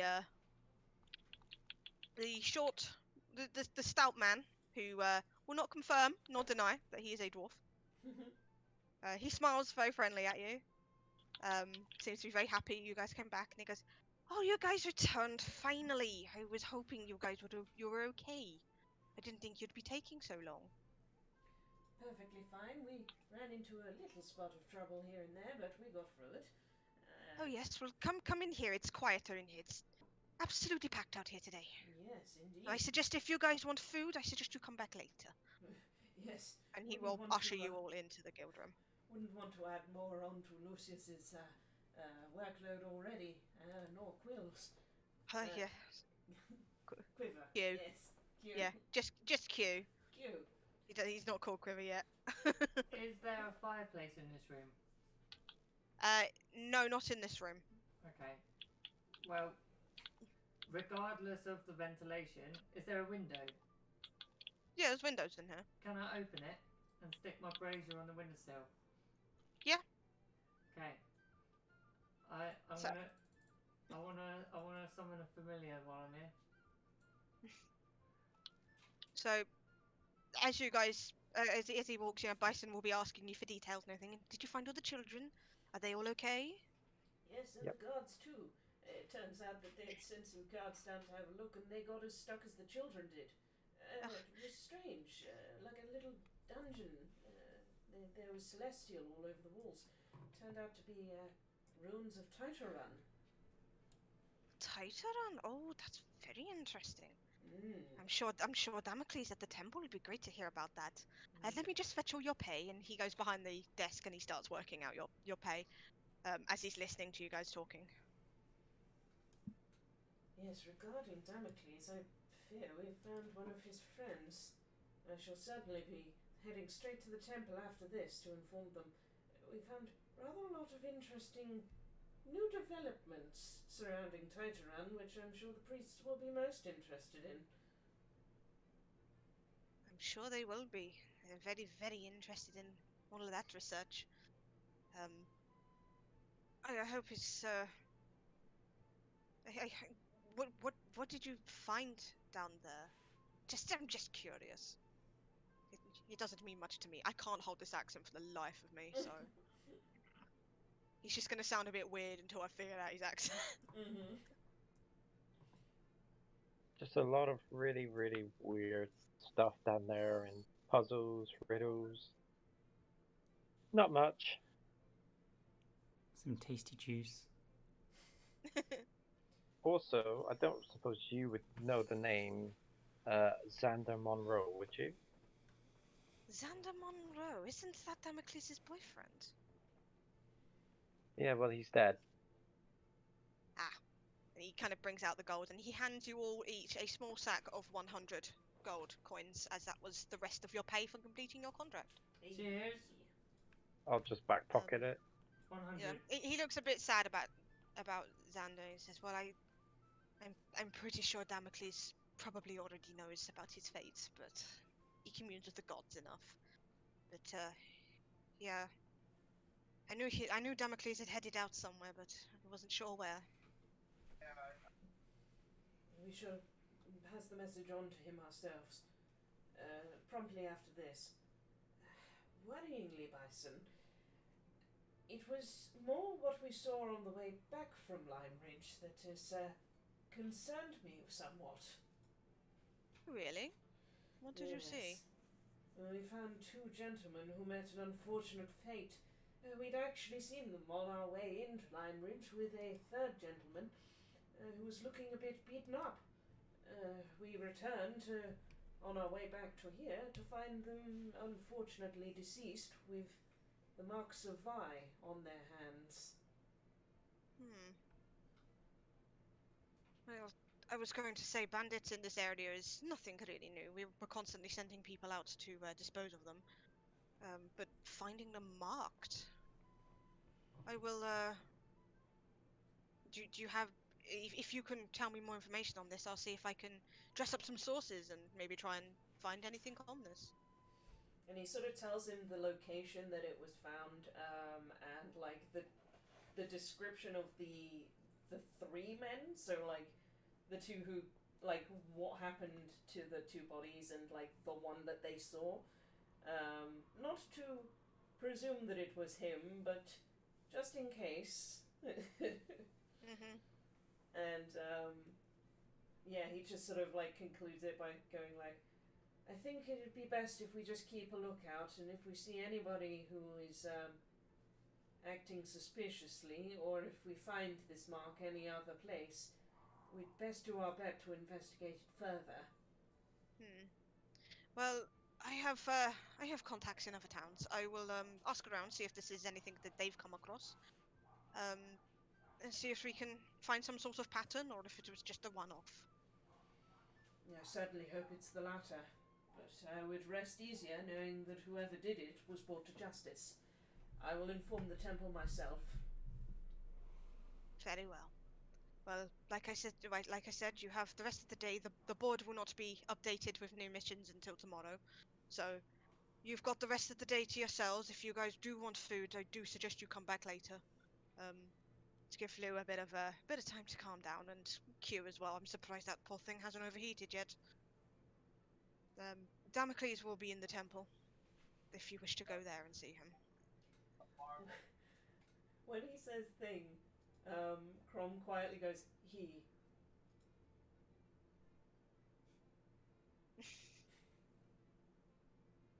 Sorry about that.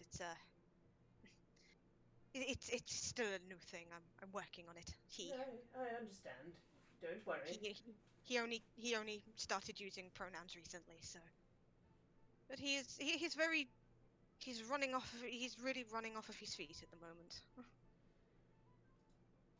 sure that he'll do fine. He has had much busier days than this, and he seemed to be handling himself well, so Yes. we ought to leave them to it. He says, well, and speaking of leaving one to it, I do have a lot of work to do, I'm afraid. Of course. But as usual, the board will be updated tomorrow morning. So feel free to pop by tomorrow morning and see if there's any new jobs you'd like to do. Thank you as always, Bison. I am here to help. He kind of looks at everyone else and just, Did everybody else have an alright trip? Moxie's just sort of stood by the window about to set a fire.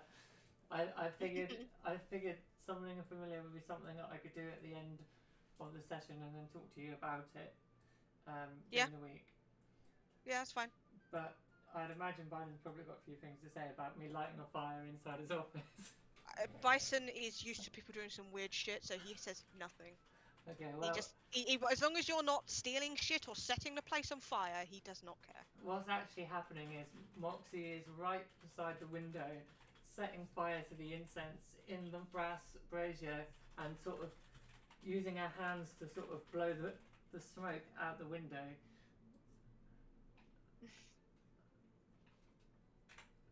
He's fine with that. He might make a comment that it smells nice. Fair.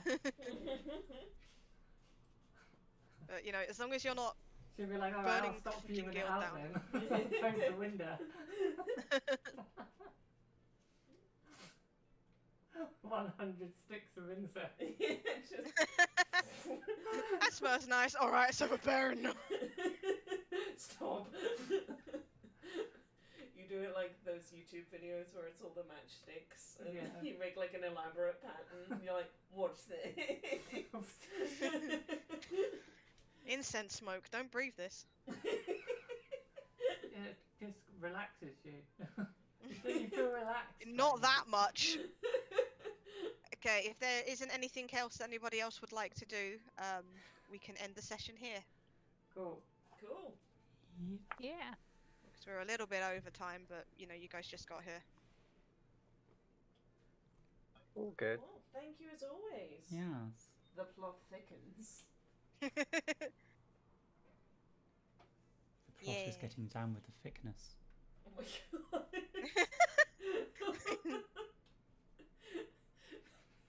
That's really good, and I'm gonna use it in the future. Down with the thickness. With 2 C's as well. Yeah. Thick. So yeah, congratulations, you have made it back to Biden. You have been paid by Bison. Yeah. You We've found made some. those monies. Yeah, you found some dead guys. I got a tiny koi carp. You did. You got a nice. Yeah, you got a nice garnet koi. And guess what's inside it? But I think the real koi carp was the friends we made along the way. The real koi carp was the bodies we found along the way. They were resting. Yes, resting. Resting in red. Resting. They had too much berry juice. Just like the sparkly one we found. So, are we going to find the murderers next time, or are we going to do something else? Who We knows? can certainly try. We'll have to see what the board says. See you next week, guys. Catch you next week. Bye. So long. Bye. So long.